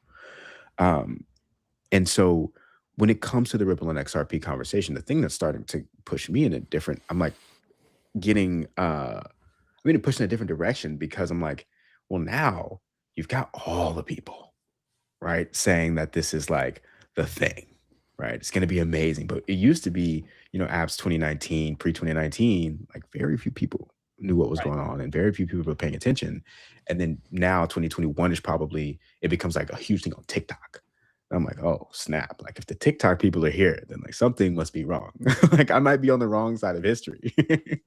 But I just wanted to bring that up and maybe get some of your thoughts on how you've thought about that, Abs, and how like people who are thinking critically are in the room and have been, but there's also a lot of people who are just following the narrative and are just trying to latch onto the narrative of this idea of, oh, this is going to save me. How do you think about that? Well, what's funny is that eventually, this is my belief, they will roll out the narrative that this is going to save them, right? I think that's kind of the end game here. And we're just so early in this, it feels like we're late. Johnny Crypto said that all the time. And he's the guy I do the show with, where he goes, it's like there's a party on Friday and you showed up Monday morning and you're like, where's the party? And you're like, wait, it's coming, but we're a few days early. And for this analogy, probably a few years. And what I do think is great about that is that we're so early, we're going to get to ride the speculative curve up. We're going to watch the masses come in. We're going to watch these narratives kind of roll out before our very eyes. And we'll probably be able to benefit off that, right? Like you said, socially and financially and things of that nature. But what it also means is that we're going to have to go through extremely turbulent times as this proof of concept is convincing to the hive mind, if that makes sense, where the regular person says, how, you don't believe in Ripple? Oh my gosh, you're an idiot. How could you not? Blah, blah, blah, blah. We'll get there. But it probably is going to take another 6 or 7 years. And I think that we're going to go through a massive speculative movement prior to that, just like the internet bubble, where like Amazon was Amazon from the beginning. And Jeff Bezos decided to launch a bookstore, not because he believed in books. And I think, Keith, you actually said this on our show kind of ironically. I think you said like he saw it was a great way because when you search for books on the internet, they come up very quick. It's like an easy way to like absorb user data or something of that nature. And that's kind of like what crypto's going through right now, where it's like we're a bookstore that's in the process of becoming a data center. And so people are like looking at the books, and it's like the books are the misdirection in a sense. Like the real end game here is kind of what you're describing, where it's like they roll out this as a solution to the crisis that's in front of us. And it had nothing to do with the books, if that makes sense. So I don't know if you guys have any thoughts on that as well. Keith, I got one if you don't. Well, I was just going to say also there's another side to that I haven't thought about, where there's so many people that are like paying attention and that are going to participate in it that might not see it all the way through, right? Because they did just see it on TikTok. And so it'll just be like, oh, it went up. I did it. And then as soon as that narrative starts to potentially slip back away, kind of like right now, it's like, oh, never mind. It was a scam. It was a scam. So anyway, I just wanted to add that. But what were you going to say, Ben? The hive mind piece that Abs mentioned was really, really impactful. But I think anyone who hasn't spent a crazy amount of time building businesses on social media isn't truly aware of how fast a hive mind change can occur if they wanted to. Like, because I've created like little realities for my own businesses and shit where like, and like for one example, like I'm actually now paying the consequence of that because the Follow Buddy app that I've told you about, Keith, right? Where I taught people how to do something and then I created a better way of doing it. But because I taught them how to do this before, like they think this is the only way to do it because I taught them how to do it like that.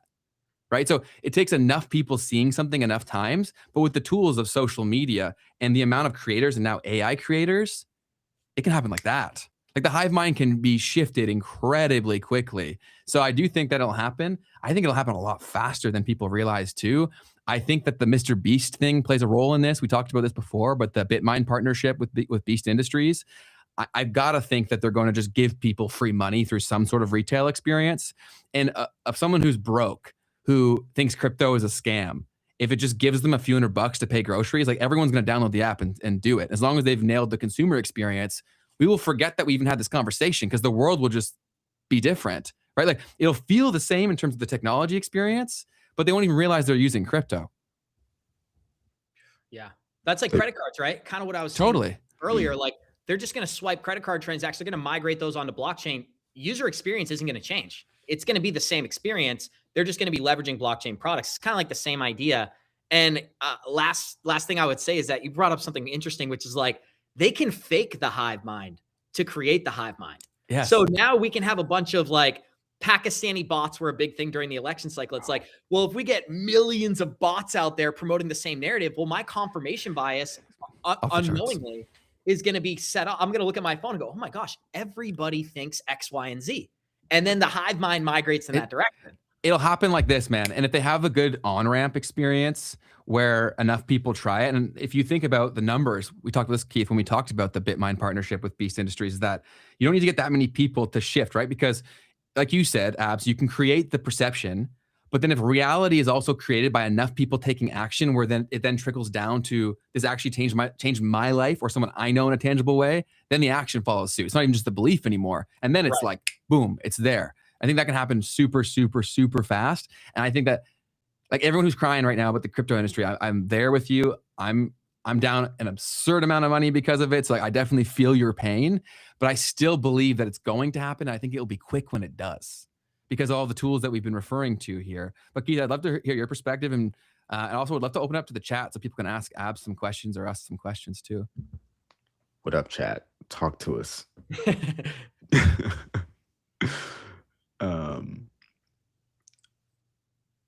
Yeah, and there was someone also asked to explain hive mind as well. So I just kind of had this because, you know, it's kind of just a colloquial kind of thing, but apparently it actually does come from something specific in science fiction. It says group mind, group ego, hive mind, or whatever, is a plot device in which multiple minds or consciousnesses are linked into a single collective consciousness or intelligence. And I think that's a very real thing that we don't understand or fully grasp or appreciate in terms of what we are, where we are, what we're experiencing. There are so many instances where something happens at the same point in different parts of the world and they had no connection to each other. So I'm hard pressed to believe that the hive mind isn't a very real thing. So I think that that's a great visual. Thanks for sharing that, Keith. Yeah, and Abs, you made an incredible point about the ability to create a fake one. That's really, really wild to think about. I mean, that's exactly what we're seeing. Well, most of the things we're even arguing about are that. Exactly. Right. Exactly. So, and you can tell that by when you find someone who is down one of those rabbit holes, like you can't convince them. Like, let's say someone's like really left, right? They think that like everybody in the world is like a PDF and like wants people to suffer, like extremes on every end, right? And you can't convince them that's not real. Right. You know, what's also interesting too, is that a lot of times when you get caught up in that thinking, and this happened to me over the past week, I was transparent about this, I think on Tuesday during my live stream, where I'm like, you got to know your kind of biology, know how you're wired. Like my personality, I'm not the guy to go through all those emails and read all those horrible things because I absorb a lot of that energy. And I know that about myself because I was like that in high school and college, and I'll be like that for the rest of my life. So I think you got to kind of know how you're wired in order to not be duped with a lot of these narratives. Because again, if you're somebody who can read this stuff and stomach it and be unbothered, like more power to you. I wish I was that way. But I even said it on my show earlier this week where I'm like, guys, I read too much this weekend where I'm like, I got to tap out. That's a lot. I got to get out of this. And I got to remember that the world's a beautiful place, even though there's a bunch of terrible things happening. And, you know, understanding your own biology can kind of protect you in a way. That's a really good point, right? Because you can tell just from hearing you speak and watching your show that you're very high on empathy. And Right. so if you subject yourself to things where people clearly lacked that, like it's pretty debilitating. You're like carrying the weight of the things. And so I totally get that. And if enough people just thought about how does this impact me, that would instantly make things a lot better for themselves. And I even think logically, like when you absorb too much of one particular topic, whatever it may be, your body starts to almost prioritize that topic. Totally. So I went down the rabbit hole, and now your brain is kind of viewing the world through this really dark perception. So I just realized, like, I know myself. I'm like, sensitive isn't the most powerful word, but I would say, like, yeah, I have a tendency to be a little bit more sensitive. You said like empathetic, like definitely I feel that way, where depending on somebody's personality, like I'm affected by negative people. It's very important for me to try to surround myself with positive individuals. And I think that goes for information as well. Like, what's your diet with the information you're feeding yourself? If you're going to go down the rabbit hole and it doesn't bother you, great. But if you know it does, for me personally, I disconnect and I go back to things that I know will make me happy, whatever that may be. That can be like funny videos or something as simple as that, just to kind of like reset my dopamine scale, if that makes sense. But that was something I experienced firsthand this week, where I'm like, oh my God, this is so fascinating. And then like 8 hours later, I'm like, what the heck? I got to disconnect. I'm going to hit the gym. I'm going to put some good music on, and I'm going to focus on my biceps for now, because I'm done with this, with these emails for a little while, if that makes sense. So yeah, definitely. I resonate with that a lot. That's super real, man. Because whenever you are watching something, it makes you feel a certain thing, and it releases certain chemicals and feelings. And whatever you do a lot, your body assigns importance to. So it'll subconsciously seek out feeling that again. That's why addictions are created, right? So that's like why you can make your life amazing, or you can create your own prison, depending on whatever you assign importance towards subconsciously. So I think that's a very, very fair point. My example for how I noticed the impact of that was when Mad Men was one of my favorite shows. But it's a very dark show. Like, it starts off kind of rosy, but then it gets incredibly dark. And I noticed that whenever I rewatched that show, I was like objectively more down. Like these things that you're consuming, they do change you. And so if you don't have counterweights deliberately there, it gets dark pretty quick. That also applies to crypto. Like if things are going down and you're buying into social media, you're reading all the negative comments, you see that people are overly negative. If you understand that you have some sort of an empathy meter, like we just discussed, like maybe it's better if you're not going to take action, maybe you just tap out for 24 hours. You give yourself a chance to reset, because if you're not going to take action, then you're just, what's the point? What's the point? You're just torturing yourself. Watch a TV show or something like that. So, and I don't watch a lot of TV, but I think it's a great point. I really do. Keith, what do you got? There's a comment that I wanted to respond to from Matthew Carosielli. Keith, I know you've been on the opposite side of the fence as it relates to a crypto bull stance. What information would lead you to a turning point on your long-term perspective / adoption of a CC? What is a CC? I'm not sure. Well, I mean, my long-term perspective hasn't changed. That's for sure. So just watching the bleed right now. I saw that you guys are talking about that in the chat a lot. I mean, these are, beautiful times. I'm trying to think there was this guy, Matt Hogan, the CIO of Bitwise. And he actually had a really cool clip that was circulating of him talking about what to do in these kinds of times, or not even what to do in these kinds of times, but just how he looks at opportunities in this type of a market. And I'm going to play that clip real quick.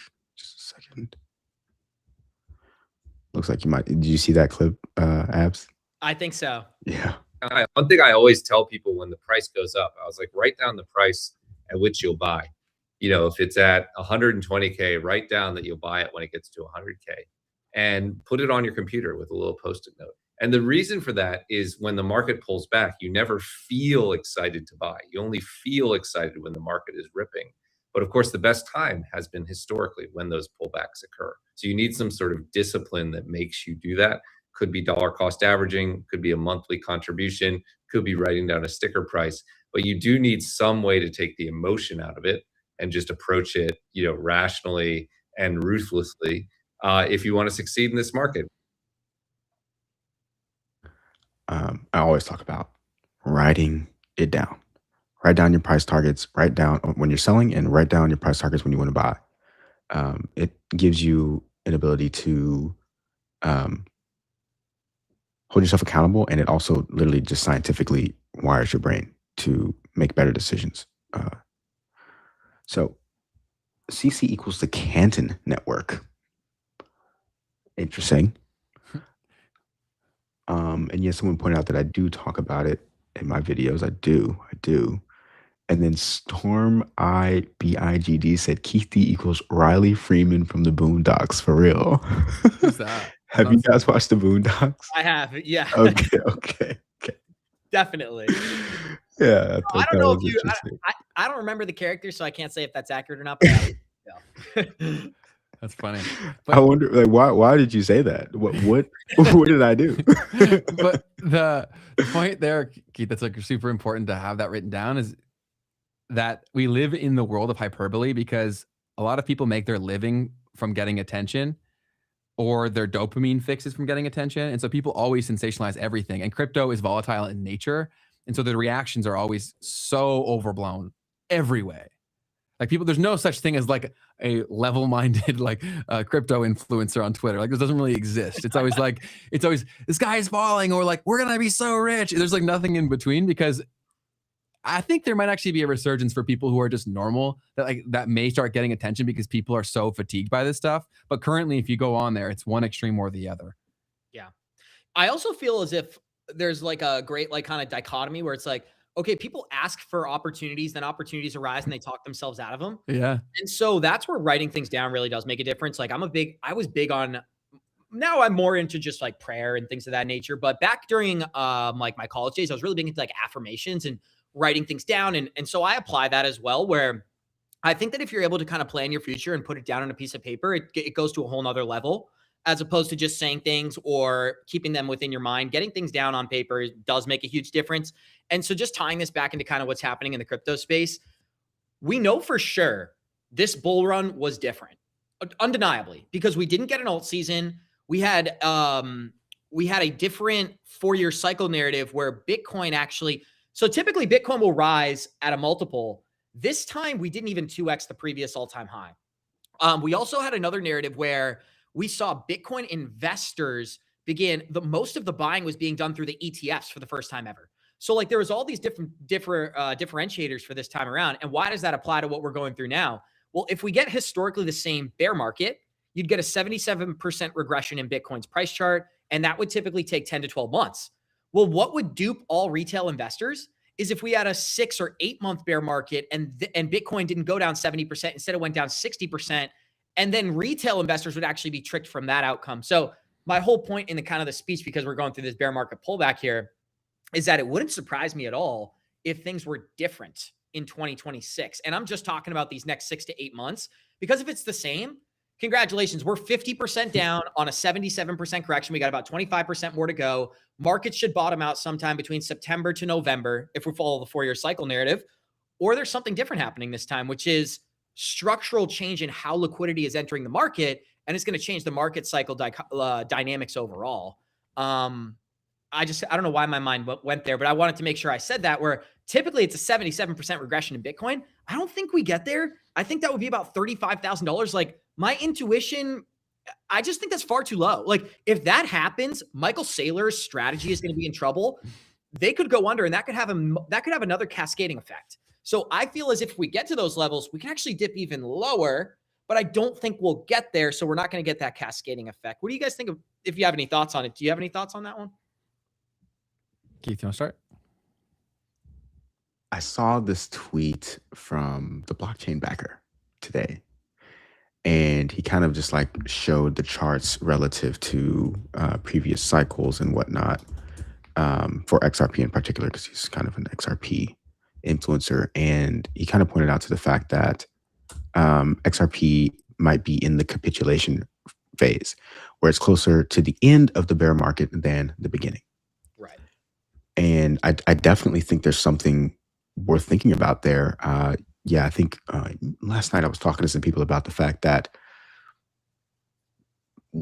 Bitcoin is already very close to its old high. And usually that's the thing that you want to kind of keep an eye on. So for instance, 2013 to 2017, the high was 21,000. 2017 to 2021, the high was 69,000. But the bear market going into that 2021 bull got as low as, I think, well, technically, I'm actually kind of confused right now. This most recent bull run, we went down as low as 15,000. Yeah. So kind of looking back to that 21,000 high and saying maybe that was kind of close to that low, and we can use that as a measure. So how much further are we away from like the $69,000 low or high, excuse me, that we had in the market, and we're at there. 65.5. Yeah. So how much further are we really going to go down from here? Probably not too much further. The real question is going to be how long, right? Yeah. Do we have to move sideways before things actually start to come back up again? Great call. Yeah, we're sitting at 65.5 looking currently at CoinMarketCap. That's So crazy. taking some beatings, man, over the last 7 days, down nearly 22% for Bitcoin. Pretty funny meme. Oh, well, I don't have it marked out, but it was basically saying how what it's like when you don't have anything left to lose in the market because you're at zero already. Yes. I think that's where most people are at, man. Yeah. That's crazy too. That I saw like the RSI on a lot of these charts, like altcoins, like Chainlink and XRP as well. It's actually lower than it ever was during the bear market in 2022. So you'd have to go all the way back to 2018 to find the RSI as low as it is for Chainlink. I think for AVAX, for XRP. I'm not sure about Solana, but I know Solana is really low as well. And so that doesn't mean we're at the bottom, right? Because RSI being oversold means you could actually go lower. But I think it goes to show that, like, when you think about fair value, we're way under fair value. There's some analysis for Bitcoin where it's like fair value for Bitcoin is somewhere between 140 and 160. Debate it. Nobody knows, right? But this is what like Raoul Paul is saying, a couple other analysts. Like, even if that's not true, even if he's only 50% correct on that, well, that would still put us at $70,000 and we're trading at 65. So like things are so depreciated right now, and so undervalued that I actually, when Keith said that, it actually is a whole different way to look at the market, where you used to have these much larger bull runs. Like we went from 20,000 at the previous all-time high in 2018 to 69K. Well, that's like a 3.5x. Well, this time we only did a 0.8x, not even 100% gain on the Bitcoin price chart from previous all-time high. So what if the bear markets aren't necessarily about the 70% pullback, but finding support from the previous all-time high? Because that's where a lot of buyers are. And so if that's the case, which I would love to believe it is after Keith said that, is that, yeah, maybe we go down to 63, maybe we go down to 58, maybe we go down to 52. But I don't think we're going to get that cascading effect of like that $38,000 Bitcoin. Well, Michael Saylor is insolvent, crypto goes under. Like, nobody knows what would happen if strategy went under. It would be the FTX black swan at a multiple, most likely, for the Bitcoin community. And what I find really interesting, kind of being a little bit critical of Michael Saylor, is that he set up a company where he says, buy Bitcoin, never sell Bitcoin. That's what they do. But then the whole model is that they extract value from the Bitcoin that they've purchased through these financial products that they were able to create around it. So like, it's not like he's just saying, oh, I love Bitcoin, we buy Bitcoin and we just sit on it. No, he creates all these products to profit off the growth and development of Bitcoin, which, yeah, it's fine. It's logical. It's a business. But it's not necessarily what the average retail investor would believe he's doing if they watch his videos. So I don't know. I smell BS, guys. I'm not sure. So that actually brings us into a really important point. So I'm going to touch on that in just a second, but I also wanted to respond to someone who said, when do I buy, or how low is low? Want to buy the dip, but need to know what number. Bring in the crystal ball. Hold on. Yeah. I'd be so rich, man, if I could tell you that. I just think that's funny, guys. I hope you're joking. I do hope you are, because there's no answer to that question. And the real thing, and I saw someone follow up with saying, for them, it's just dollar cost averaging. And it's like, the real question is, are you buying when prices are going down, or are you buying when prices are going up? That's really all it comes down to. Yeah. But I did want to touch, go ahead. Oh, I was going to say, we're getting closer to the point where a lot of these things that we were banking on potentially happening, and that's where most of the hype in crypto is coming from, like, they're actually happening. So it doesn't even make sense when you look at the prices and you think about everything going on in the background, and also like the state of the world and the general thesis for what blockchain and crypto was about. And the more people that get educated on that, how much more support I think it'll have. Like, to me, this doesn't make much sense. Like, looking at the prices in terms of if people actually understood the long-term thinking, I think we're just very reactionary creatures living in an incredibly impulsive world because we live in a 6-second economy. So I think that, Yeah, we'll probably go a little bit lower, but I agree with your sentiment, Abs. I don't think it goes to the levels that people are screaming about. Right. Adaptive Thinker said, someone check on Plan B, see if he's still breathing. Anyways, so there was an important thing that you were just talking about, Abs, around the financialization of all of these assets in Linux. I did see your comment and I did see your tweet. I'm going to touch on it now. There was this tweet that came out I guess maybe a couple days ago, from a guy who's called Portfolio Expert, and he made a really interesting point about the financialization of Bitcoin. So I'm going to look at the tweet that he responded to first.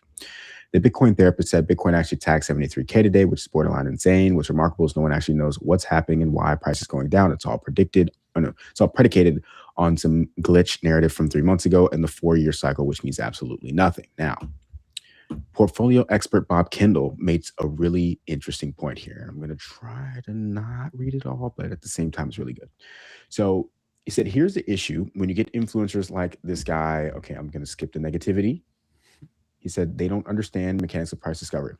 They don't understand that the marginal buyers or the float determines price. They think on-chain Bitcoin is price discovery. Well, that was once how it is, but now, once you synthetically manufacture the supply, the asset is no longer scarce. And once scarcity is gone, price becomes a derivatives game, not a supply and demand market. This is exactly what has happened to Bitcoin, he claims. This is the same structural break that occurred in gold, silver, oil, and eventually equities once they became derivatives dominated. The original premise no longer exists. Bitcoin's entire valuation logic was built on finite supply of 21 million and inability to be rehypothecated. That died the moment you got cash settled futures, perpetual swaps, options, ETFs, prime broker lending, wrap BTC, total return swaps were layered on top of the chain. From that moment forward, Bitcoin supply became theoretically infinite, not on-chain in price discovery. That metric explains the collapse, and he comes up with this thing that apparently we'll talk about the rebuttal to this. He says synthetic float ratio. Once you can synthetically manufacture the supply, the asset is no longer scarce. And once scarcity is gone, price becomes a derivatives game, not a supply and demand market. That is exactly what has happened to Bitcoin. This is the same structural break. Okay, wait a minute. Yeah, he said that before. And he said why Wall Street can now trade against Bitcoin. They do exactly what they've done in every commodities market, create unlimited supply of paper Bitcoin, short into rallies, force liquidations, cover lower, repeat. They're not betting, they're manufacturing inventory. The same one Bitcoin can now support an entire ETF unit, a futures contract, a perpetual swap, an options delta, a broker loan, a structured note all at once. That's 6 claims on one Bitcoin. That's not a market. That's a fractional reserve price system.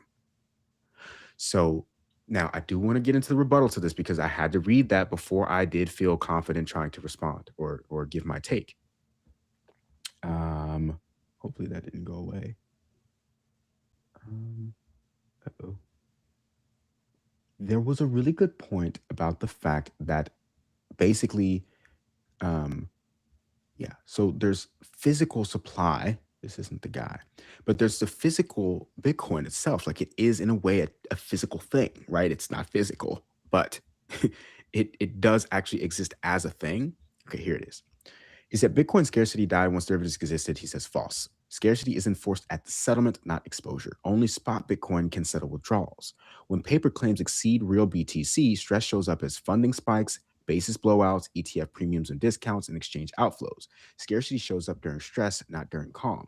This is what happened to gold. Misleading comparison. Gold has centralized custody, no self-settlement, no permissionless withdrawal. Bitcoin, anyone can withdraw, anyone can self-custody. Proof of reserves is possible. Gold holders can't demand delivery easily. Bitcoin holders can instantly. Bitcoin's value depended on being not rehypothecatable. False. Bitcoin is rehypothecated only when users allow it. Self-custodied Bitcoin cannot be lent, duplicated, or shorted. This is a user choice, not a protocol failure. There's a massive difference between TradFi assets. And then he says synthetic float ratio explains the collapse. Unproven, made-up metric. No standardized or accepted synthetic float ratio. No public methodology. No predictive track record. Sounds quantitative, but isn't. What do you guys think about all that? I think it's a concern. That's the same thing that I had with Michael Saylor's whole business model, is that it really plays into that exact same thread. Now, I didn't need time to kind of digest it because I haven't read any of that before, so I don't want to say anything definitive.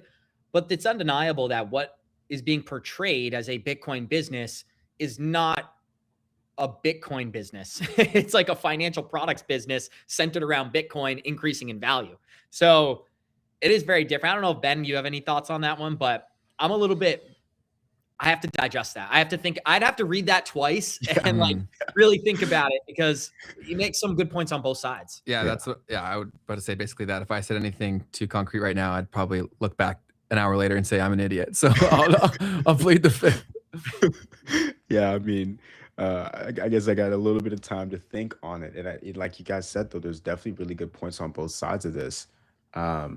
So when it comes to this idea of the synthetic nature of all of these claims on Bitcoin, I mean, it's just so real. I mean, this is how things are playing out in other markets. When you look at the S&P 500, when you look at NASDAQ, I only look at the futures market, because that's where all of the real price action is actually happening. It's where all of these derivatives contracts are being traded. And when you start to see, and this is maybe my own kind of thing, but if you look at the inner circle trader, I bring him up all the time, guys, but he actually kind of points to the fact that there might be an algorithm that books price in markets in the short term. And when you think about that, let me just back up. In the futures markets, these are derivatives contracts. And for the S&P 500 and any financialized futures, meaning that the underlying product is some sort of a financial product like a bond or stock index, they're cash settled. So there is no physical delivery of the thing. So the question also can come down to, is there actual physical delivery of the underlying mechanism of the contracts that are being traded? And if there's not, is there more volume happening there than in other places?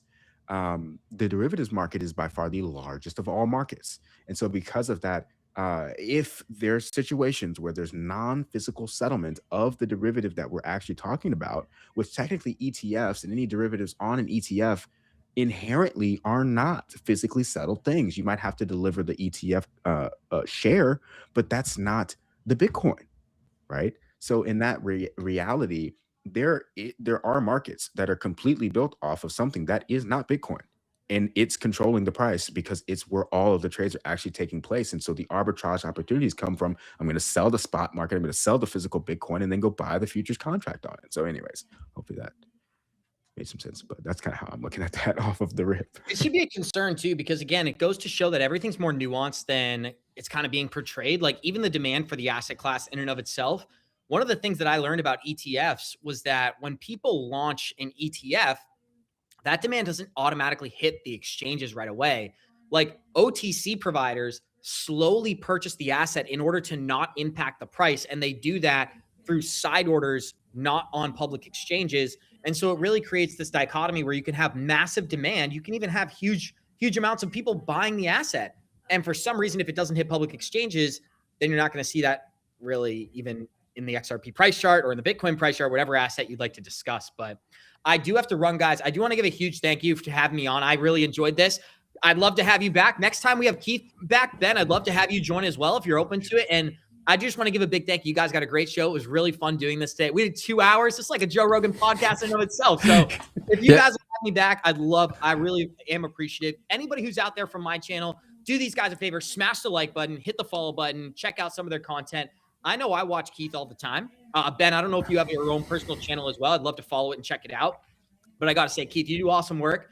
And I even told Keith, I'm like, you got to learn from the best. You got to take what other people are doing great and implement it yourself. I might have to start doing a little walk and talk kind of video theme that I'm going to post on my channel. So you get credit for that, dude. I do want to give a big thank you. So thank you to Keith. Thank you to Ben. Really appreciate it, guys. I'd love to come back and have you on my show as well. We'd love to have you, Abs. Thanks so much for giving us all the time. And everybody who's here, go over to Good Evening Crypto and also go over to Twitter. So you can follow Abs on Twitter and go to their YouTube channel. First link's down below. So go check them out. Go click, do all the tapping, and show them some love. Thank you so much for your time, man.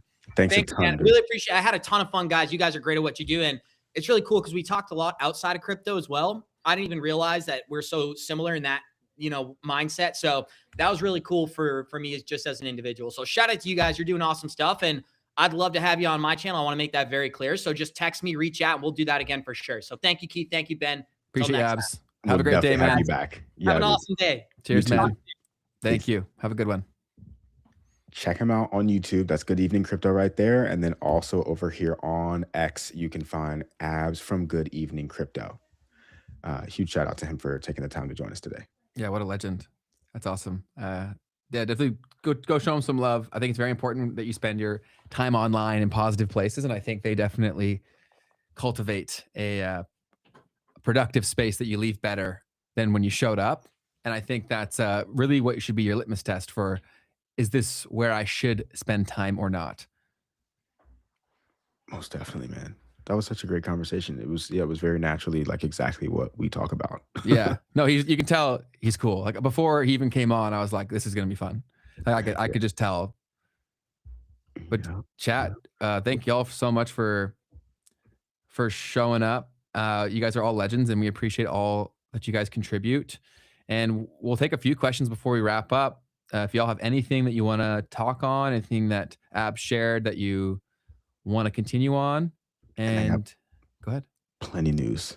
Oh yeah, we didn't even touch as the you news. guys send some questions, let me get some news going. Obviously, guys, Bitcoin down low. Appreciate you, Abs. Thank you, Abs. Bitcoin breaking down below 70 and now into the 60s, right? So that's old news. Part of what also came out today, we got the JOLTS job openings, and they came out a little bit short of expectations, indicating slower labor market growth. Let me see real quick. Gemini came out and said that they're actually cutting jobs. They're cutting 200 staff, which is about a quarter of their entire workforce. They're exiting Europe and Australia in one move. So pretty. Let me see what else we got. Oh, there was also Trump selling Bitcoin. So Donald Trump and the World Liberty Fi token, or excuse me, project sold $5 million worth of Bitcoin. Okay, so that's a pretty interesting thing that you got going on. Also, we have Scott Bessent in Congress this week. But before we go into that, I had one other one. There was, well, actually, this is a part of that. So Scott Bessent today said the decision whether or not to sue Kevin Warsh over Fed interest rates policy is up to the President Trump. So I don't know, someone in Congress must have asked him if it was possible for him to sue Kevin Warsh before he's even in there. So really weird stuff going on. Bro, this shit's crazy.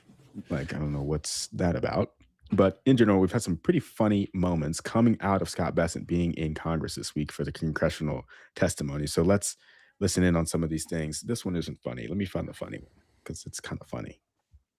Got Congress people talking about Bitcoin, and even though it's been a long time, they still don't know exactly what they're talking about. So let's hear Mr. Sherman. Of two bailouts of 2008, when powerful men lose money, they now want a government bailout. Does the Treasury Department or the various components of the FMOC have the authority to bail out Bitcoin?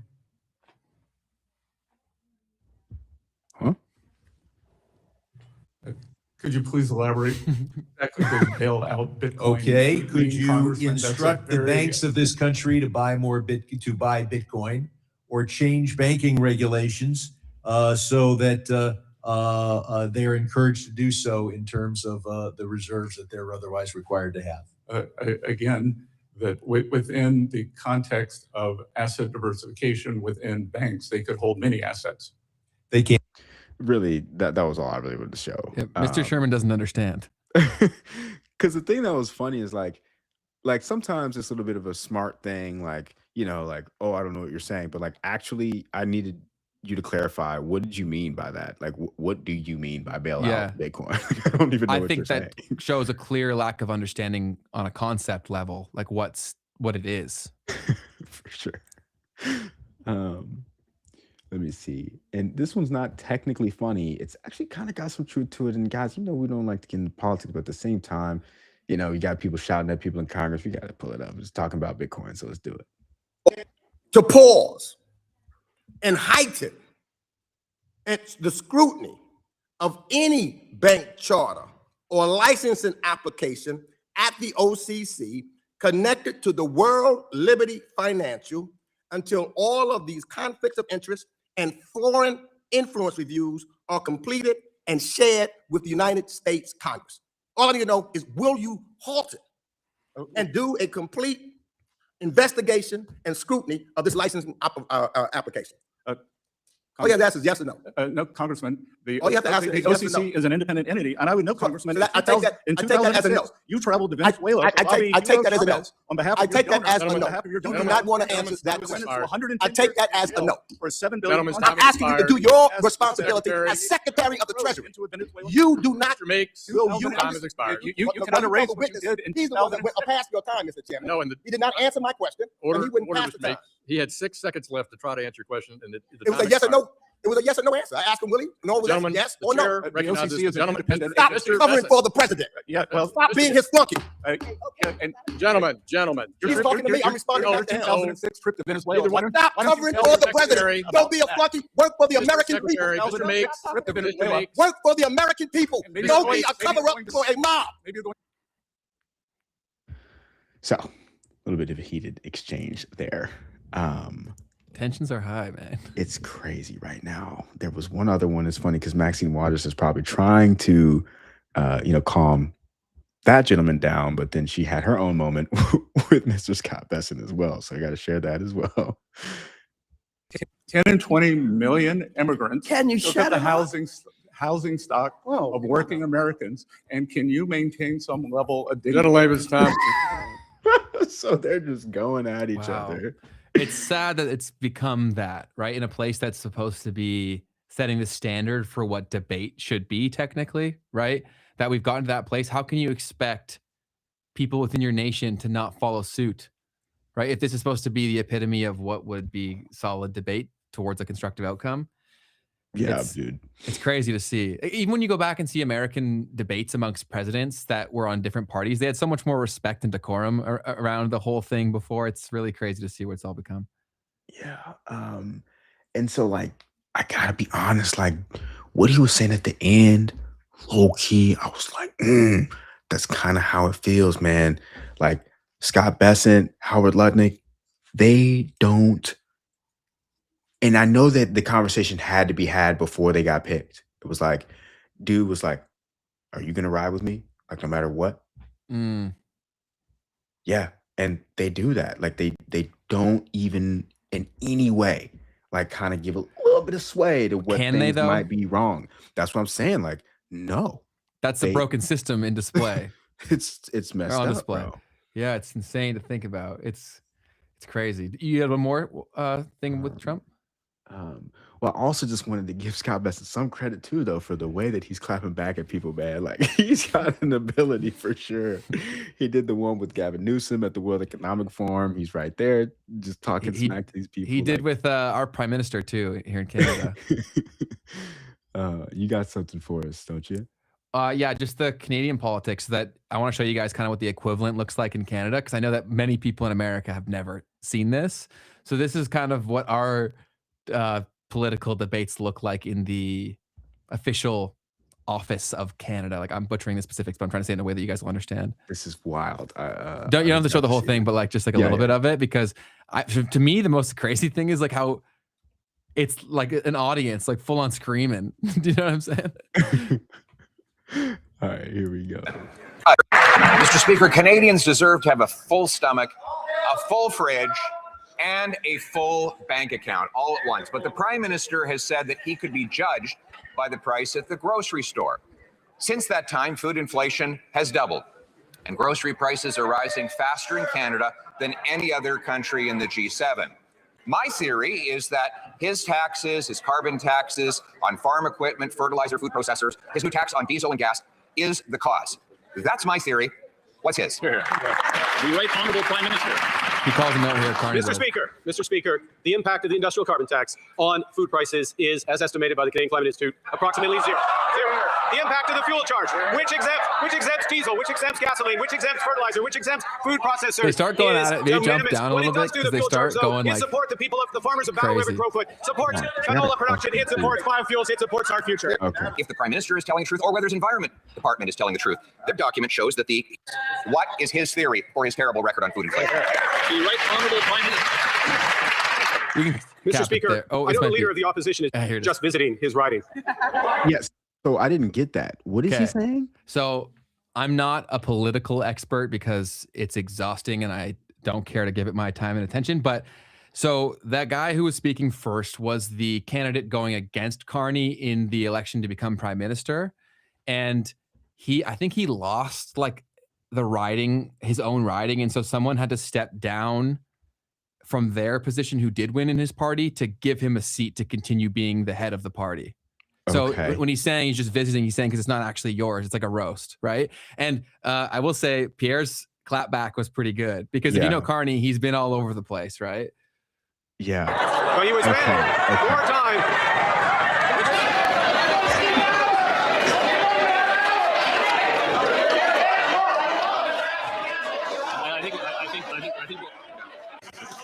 His riding, and will be running in another riding in the next election. Who's riding next time? He should spend some time, I would suggest, Mr. Speaker, with the farmers in his riding who benefit from our trade deal with China, $7 billion of new exports, who benefit from the biofuel charge that supports canola production, supports farm income, supports our future. Honorable Leader of the Opposition.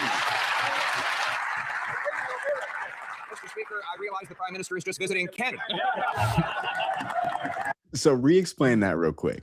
Okay, so which part of it?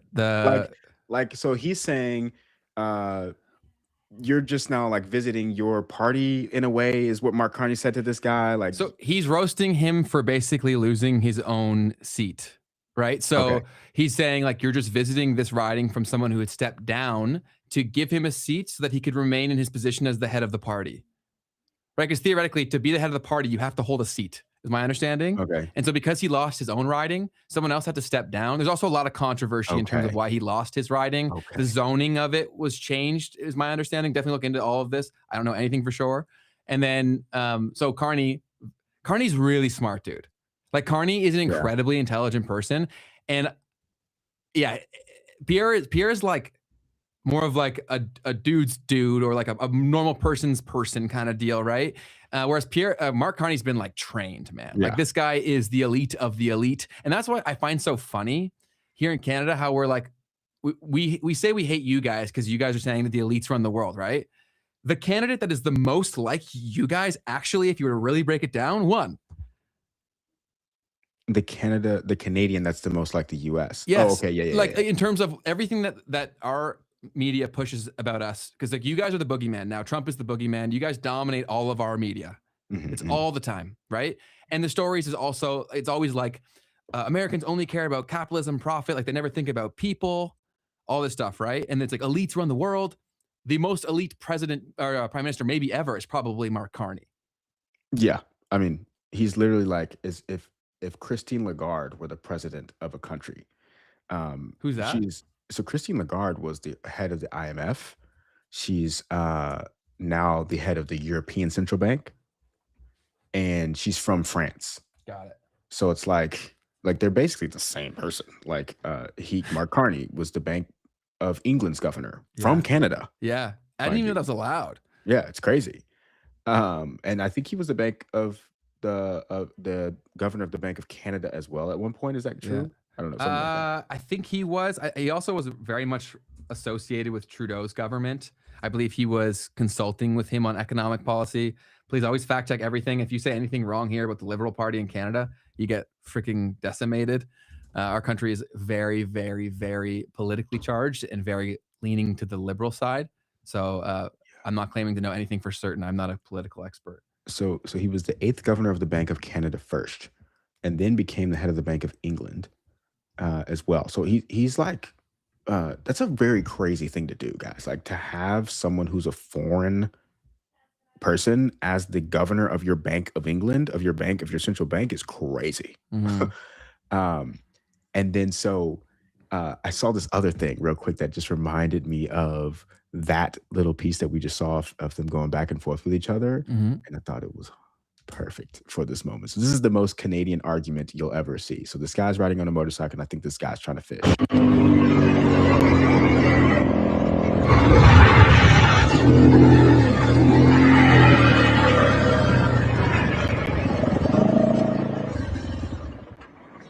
Hello. You think the motorcycles are bringing the fish in? What's that? You think the motorcycles are bringing the fish in? Oh, you want me to fuck off? Would you? Yep. Yeah. How long ago? It's like quarter inch or what? Yeah, sorry, man. I'll get away from you, dude. No, it's all good, brother. I look, I think it's fucking cool. Cool. All right. 20 pounds? What, 30 pounds in there? Yeah. Not even. Yeah, I run stiff. 32. Canada used to be like that. Yeah, it don't bring fish in. All right. Yeah, and if you go up north, right? Because a lot of the people who were older and they were able to live the life that people, like the middle class, when that was a thing, a lot of people ended up getting cottages because they got enough wealth. And so if you go up north, you see what you can kind of see what Canada used to be. And it was a lot of that. Like the stereotypes are very true, very polite. Even though like he swore there, he's still like pretty polite in terms of the back and forth. Yeah. So there's a lot of that. It's definitely very interesting. And Canada's a big old thing. And someone had said that they've worked with some Canadian companies and you can see the liberal values sprinkling into things. Yeah. It's the country that I noticed, because I would have actually self-identified probably as liberal, because I think my grandpa always says everyone's a liberal until they grow up. And so when I was a kid, I was very much like that, very liberal here, because they also pushed the things that appealed to the youth a lot. Like they were like trying to make certain things legal and all these things. So, but then when I was in school, I really saw how much liberal values got pushed in school. And in Canada, at least, everyone went to university here. So like everyone's gone through the university experience. I'm exaggerating, obviously, but it really pushed that. And so it makes total sense to me seeing that that our country is very liberal. Also because it's really hard to change an intelligent person's mind once it's been made once. Because that's why intelligent people or educated people are often the easiest to brainwash, because so much of their identity is wrapped up in terms of being intelligent. So yeah, there's a lot of things there. Difficult to have these conversations in Canada for sure. Fair, man. That's a very interesting statement. Which one? Said from your grandpa. Well, I think the problem is that there's craziness on every side, and people just attach to whatever has the largest or the strongest pull towards them, and then unfortunately things get thrown on to things, and then you're forced to kind of fall in line. Politics is a crazy game. It's a wild game. I got a couple of funny things that I got to share. Go for it. So we talked about the jobs report coming out a little bit light today. So they were expecting around 7.245 million new job openings in December, and we got 6.542 million. And so Peter Schiff took this as an opportunity to make a really witty statement. He said December job openings collapsed well below the expected number and down from the downwardly revised number in November. The U.S. labor market is extremely weak. That's bad news for all the broke crypto investors who will soon be looking for jobs. It's funny. That's pretty good. Yeah, he loves to rip on that. Yeah, he's a huge Bitcoin hater. So this right here is so there's this guy named Trax NYC. Do you know who that is, Ben? Have you ever heard of this character? Is it the guy screaming on the screen? Yes. Yeah. He's super famous for making content around his jewelry store, and he gives people gold and silver on the street. And so, especially with the prices going crazy, that's great content. True. So something that happened, I guess maybe about a month or so ago, is he kind of had a crash out on somebody for some sort of an incident and problem that he had. Do you think that was real? I mean, why did he have to film it? If so, Yeah. Definitely not something you would want to put out there unless you were doing some sort of PR stunt. So, anyways, so he went into the counter and was like screaming at this guy, and so now they made a meme of him doing this with MicroStrategy holders. Where's my fucking money, motherfucker? Where's my fucking money, bitch? Oh, I didn't know he said all that in there, but that's kind of the idea of how people are feeling about MicroStrategy right now, because MicroStrategy is in the absolute dirt. Let me go ahead and pull that up real quick for y'all. Oh, they must be bleeding. Yeah, it's pretty ugly. Usually you can, if the market's closed, you wouldn't have to bleed so hard, but the market is open at the moment. And so you are seeing, let's see from the peak, we're talking about a 80% decline from the peak of 2025, or really, back in 2024. Interesting. So anyways, last thing I had, I'm pretty sure, is this other one about me when Congress tries to pass a CBDC bill. That's so awesome. I thought that was pretty good right there, man. That's so good, man. That's so good. That's amazing. That's all I got for today.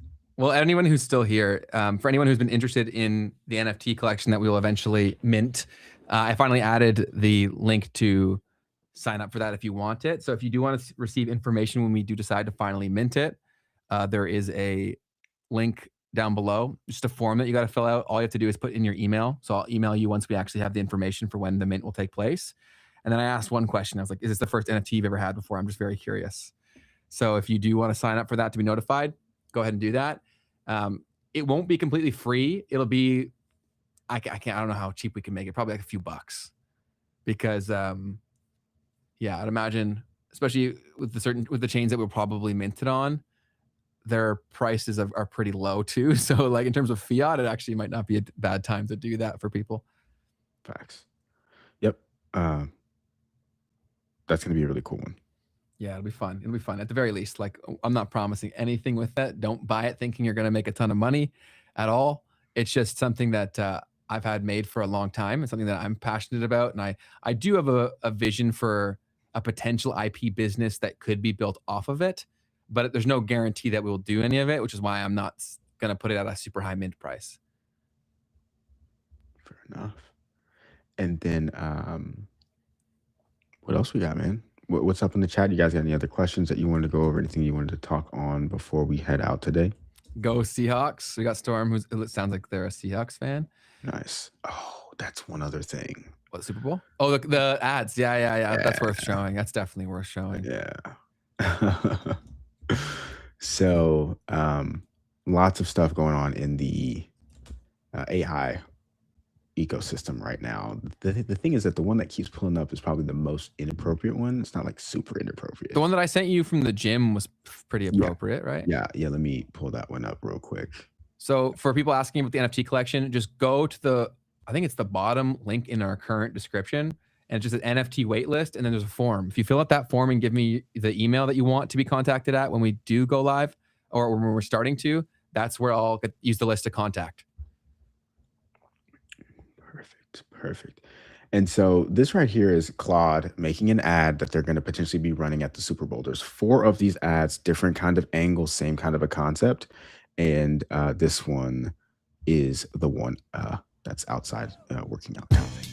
So check it out. Hey, can I get a 6-pack quickly? Perfect. That is a clear and achievable goal. Would you like me to tailor a personalized workout plan? Yes. Perfect. Let me personalize this for you. Let's start with your age, weight, and height. Whenever you're ready. 5'7", 23 years old, 140 pounds. Got it. I'll create a plan that focuses on aesthetic strength training. But confidence isn't just built in the gym. Try Step Boost Max, the insoles that add 1 vertical inch of height and help short kings stand tall. What? Use code HeightMaxing10 for big discounts.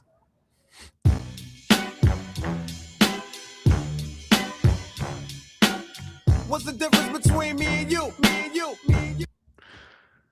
So I didn't properly tee that up, but OpenAI over the past few months has talked about the fact that they're going to be releasing ads in their search results or on their platform in some sort of a way, rather. And so Claude, Anthropic is the owner of the Claude model, put out an ad just like this, kind of to clap back at that, right? To let people know, hey, this is what's going on. And we're not doing that. So I saw the TBPN guys, they talked about this quite a bit, and I really liked one of their takes on it. But what do you think about this? Well, my 2 cents would be that I get why Anthropic made that ad. Obviously, like any decent marketing person would have probably done a similar thing, but they're also completely different businesses and different offerings, right? Like the consumer of ChatGPT is so different from the consumer of the Anthropic lineup of products. So I saw Sam Altman got triggered and like replied back to it and was salty. Yeah. Oh, of course. But yeah, so and there was some validity to what he's saying. Like, this is a mass consumer product where he's putting AI in the hands of most people, and the vast majority of their users are free users, completely free users, right? So, yeah, I get where they're coming from. What was the perspective on TBPN? Well, basically just I guess what also Sam Altman has kind of said here, which is that this is a little bit disingenuous. Like, it's not exactly how it's going to work. But he did say first is that he thought this was funny and that he did laugh. Okay, because it is funny. But he said he wonders why they would go for something so clearly dishonest. Our most important principle says that we won't do exactly this, right? We obviously never run ads in the same way that Anthropic depicts them. We are not stupid, and we know our users would reject that. But so the point is this, right? Like, they're not going to necessarily like take your exact prompt and give you an ad in the response, right? But there might be ads that show up. Like honestly, it's still questionable to me.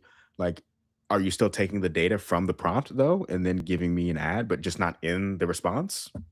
I don't know. Yeah, it'll be so interesting to see how they execute this, because the closest thing that we can look at is how Google started to insert ads into their platform, right? Where they just got ranked above. And I think for any ad product to work, it's got to be the end outcome. And so, if it's skewing the results, doesn't that defeat the utility of the tool to a strong degree? Right? If you're asking the question, pardon? No, I said exactly.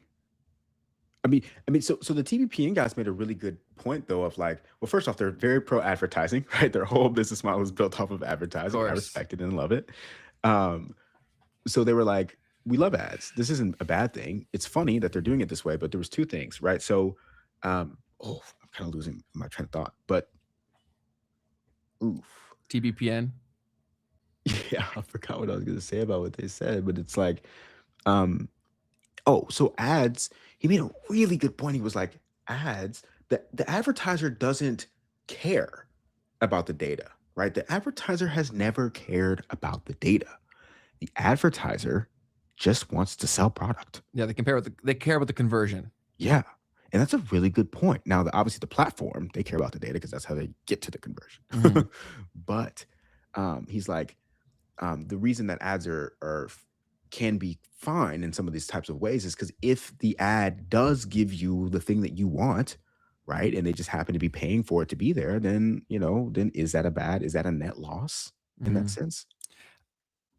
I also think that people are so trained to use something that is free, right? And so the people who are using the free tier, it's priced pretty aggressively, like the cheapest plans of most of these things. If you wanted to pay for it, you saw the value, you'd pay for it, right? So these people will probably never pay for this.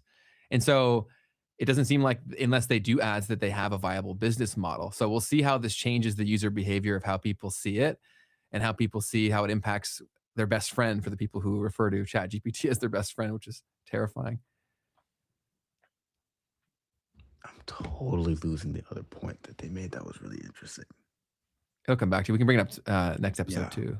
Yeah. But Sir Night always has some good contributions. Another one here is Anthropic is for coders. Yeah, it's a lot more of a professional use case. It's the best coding agent. And so if you're selling business software, it's a completely different equation because you're making money from it. And it's also a tax deductible expense. Like, the whole purchasing pathway and use of it is completely different. And OpenAI is very much a consumer product. Yeah. It's something along those lines of the user. And the other thing that's tough about them making this ad, right, is like, do you really want to stake your whole future on that idea? Like, every single other revenue model on the internet has ended up incorporating ads. Yeah, they had to. Netflix. Yes. And isn't Netflix even starting to do that? That's what I'm saying. Like, yeah, you pay even Netflix. Got it. You're still getting ads now on the lowest tier. I think that's kind of but I also think they're playing on the whole thing where people will forget. Yes. So. The news cycle is so rapid. Yeah. And there's so much that even if they do get roasted for it, it last a day? That's true. All right, we've reached the unfortunate reality where the news cycle is so fast, and bad actors know that. And so if you have if you're willing to just send it, you can do it and make a lot of money really quickly. Yeah. Yeah, and I popped up on the screen. I think it was Jamin saying free means you are the product. Yes, and I don't think people realize how significant that was. And most of the things that we're experiencing socially and even internally are because of that very thing where we were the product. And I think we also grossly underestimated how easy it is to like understand a person and like what they're susceptible to. So yeah, I think that hopefully more and more people wake up to that reality. Yeah. I just needs money. Yeah. Go ahead. Go ahead. Go ahead. I was just saying, Sir Knight said, I don't think the free you are the product here is the impetus. I think OpenAI just needs money. Well, of course, I think they're kind of more or less the same thing. In my opinion, I get where you're coming from. It's not like directly, but yeah, they'll have to use the you are the product to then give you the ad product that makes it even viable. After looking at Midnight and diving deep into it, it started to really get my brain cooking around like what the future revenue models could look like. And I also was having a conversation with someone else close to me, and I was describing them like the bidding platform and how there's a bidding process for how you run ads on these platforms, right? And they were like, that doesn't sound right. Like that sounds like someone's getting screwed over in there somewhere. And I started to think about it, and I was like, you know who's actually, it hit me when we were talking about Midnight. The person who's actually getting screwed in that bidding war for your attention is actually the one who's producing the content in a way. Can you elaborate? Or producing the data, obviously, as well. Because if you're buying my data and you're bidding on my data, then why don't I get the choice to set what the price is? I'm not sure I'm fully grasping. So you're saying that like it's not the sorry, I misspoke when I said that it's the person creating the content, not so much the person who's being advertised to, which I think we've already agreed on that point. But the way that the bidding process works, I should be able to set the price on what I want to sell each data point for. Interesting. The market will tell me where I'm actually going to be realistic about that. Right. But I should be able to say, this is what I'm willing to sell it for. And if everyone has that back in their hands, then you'll find the fair prices for what people want to pay for certain types of data points. But if I'm the CEO of Google and someone wants my social security number, okay, that's a bad example. Yeah, don't give anyone that, man. If someone wants an email address where they can reach me, like I might be willing to sell that for $1 million. You know what I'm saying? And then I'm only getting emails from people who are doing that for $1 million. You know what I'm saying? I'd have to see it in practice. I think that's where we're heading. Yeah. I think so many systems are, this is also why it's kind of exciting, guys, is that we're forecasting the current world for tomorrow's problems, as if there won't be solutions and tools made along the way to make them more inhabitable. So I'm optimistic. I think that there'll be more builders, and we are playing a role in that. I hope people in here like get if you have an idea, go for it. Go build something. If it's in the Web3 space, even better. I think that's absolutely awesome. But people keep talking about the Mr. Beast coin. Did he announce that he was going to do a coin? Oh, I didn't see that at all. I hope not. I've been seeing this stuff about it on Phantom, and it was a video of him saying, if you're ready for this before the Super Bowl, you'll get rich. That sounds like AI. That sounds like something AI would say. But also like Mr. Beast's whole thing, and I think that's going to on-ramp a lot of people when they figure out whatever that thing is. And maybe we do find out what the whole BitMine partnership was really about come Super Bowl. What's a better place to hit a lot of people? Yeah, it's the right audience too. Yes. Oh, for sure. Right. Like that's it's everyone's there. And oh my goodness, that'd be so perfect, because especially if they all make a little bit of money right then and there, you'll get a ton of people there. Yeah, for sure.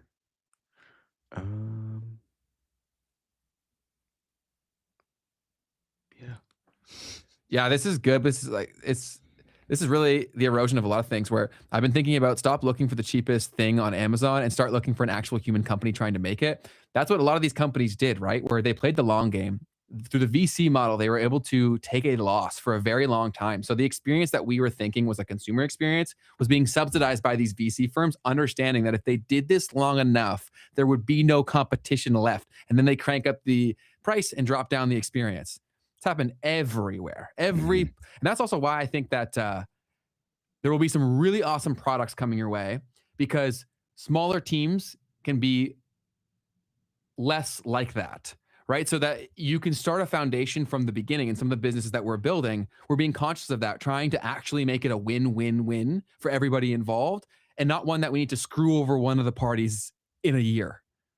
Right? I think that's one thing that AI will create, is the fact that you can have a lot less mouths involved in the solving of a problem. So the value disparity doesn't have to be screwed with because of investors.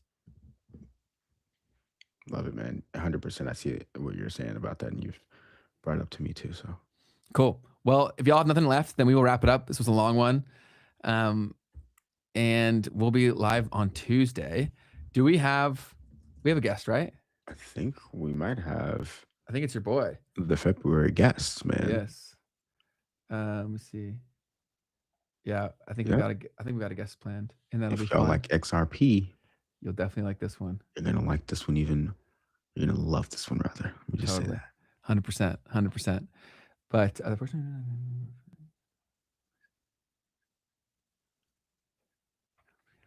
I've seen a lot of people ask about meme coins. The thing with a meme coin is that it's almost impossible to say if something is realistic, because the paradigms of these things change so dramatically. And when something is like actually purely just how many people can I get to want to buy this and believe it's going up, I would never want to say something's like fundamentally impossible. If you even look at the prices of meme coins now, if you had gone like a year before they moved, case in point, Dogecoin, like Buddy, who created the thing, sold all of his Dogecoin at like a very low price and could have made like hundreds of thousands of more X in his own thing. Right. So I do think that things are getting redefined by the day. And if you try to use history as a predictor of the future when it comes to tech, that may be tough to do. Agreed. Cool.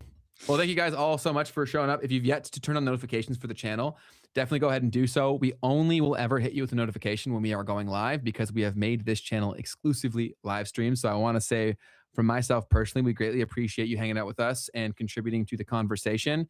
Again, I'll say it again and again and again. Bring this to the real world as much as you can. Share this with a friend that you think may enjoy it, that you may think would be an awesome contributor to the conversation, because without you guys, the show doesn't exist. And so I really want to thank you guys for your time, your attention, your contributions. And I hope you guys have a great friggin' weekend, man. Huge up to you guys. Huge up to you. Many thanks. And if you appreciate us as well, you can always do us the slightest favor. Yes, yes. Of going to Spotify, clicking play on one of these episodes, and leaving us a 5-star review, if that's 100%, how you feel. 100%. And if you are interested in the NFT collection, definitely try to sign up for that early, because I want to incentivize our early supporters. And so I'm going to do it in terms of like who did it first. So because at any given moment, if crypto were to go crazy, then people are going to be like, okay, this show is a fairly big show in crypto. Like, I want to sign up for this thing. And I don't want it to be sniped by people who are just trying to flip. And as a flipper of NFTs myself, I know there are a lot of them out there. So if you have any interest in it whatsoever, or you're seeing the replay, just go in and sign up for that so that you get priority for when I do roll everything out. Cool. Fantastical. Awesome. Well, thank you guys so much. Have a wonderful, wonderful rest of your day. We appreciate you tremendously. And we'll see y'all on Tuesday. Peace. Bye-bye.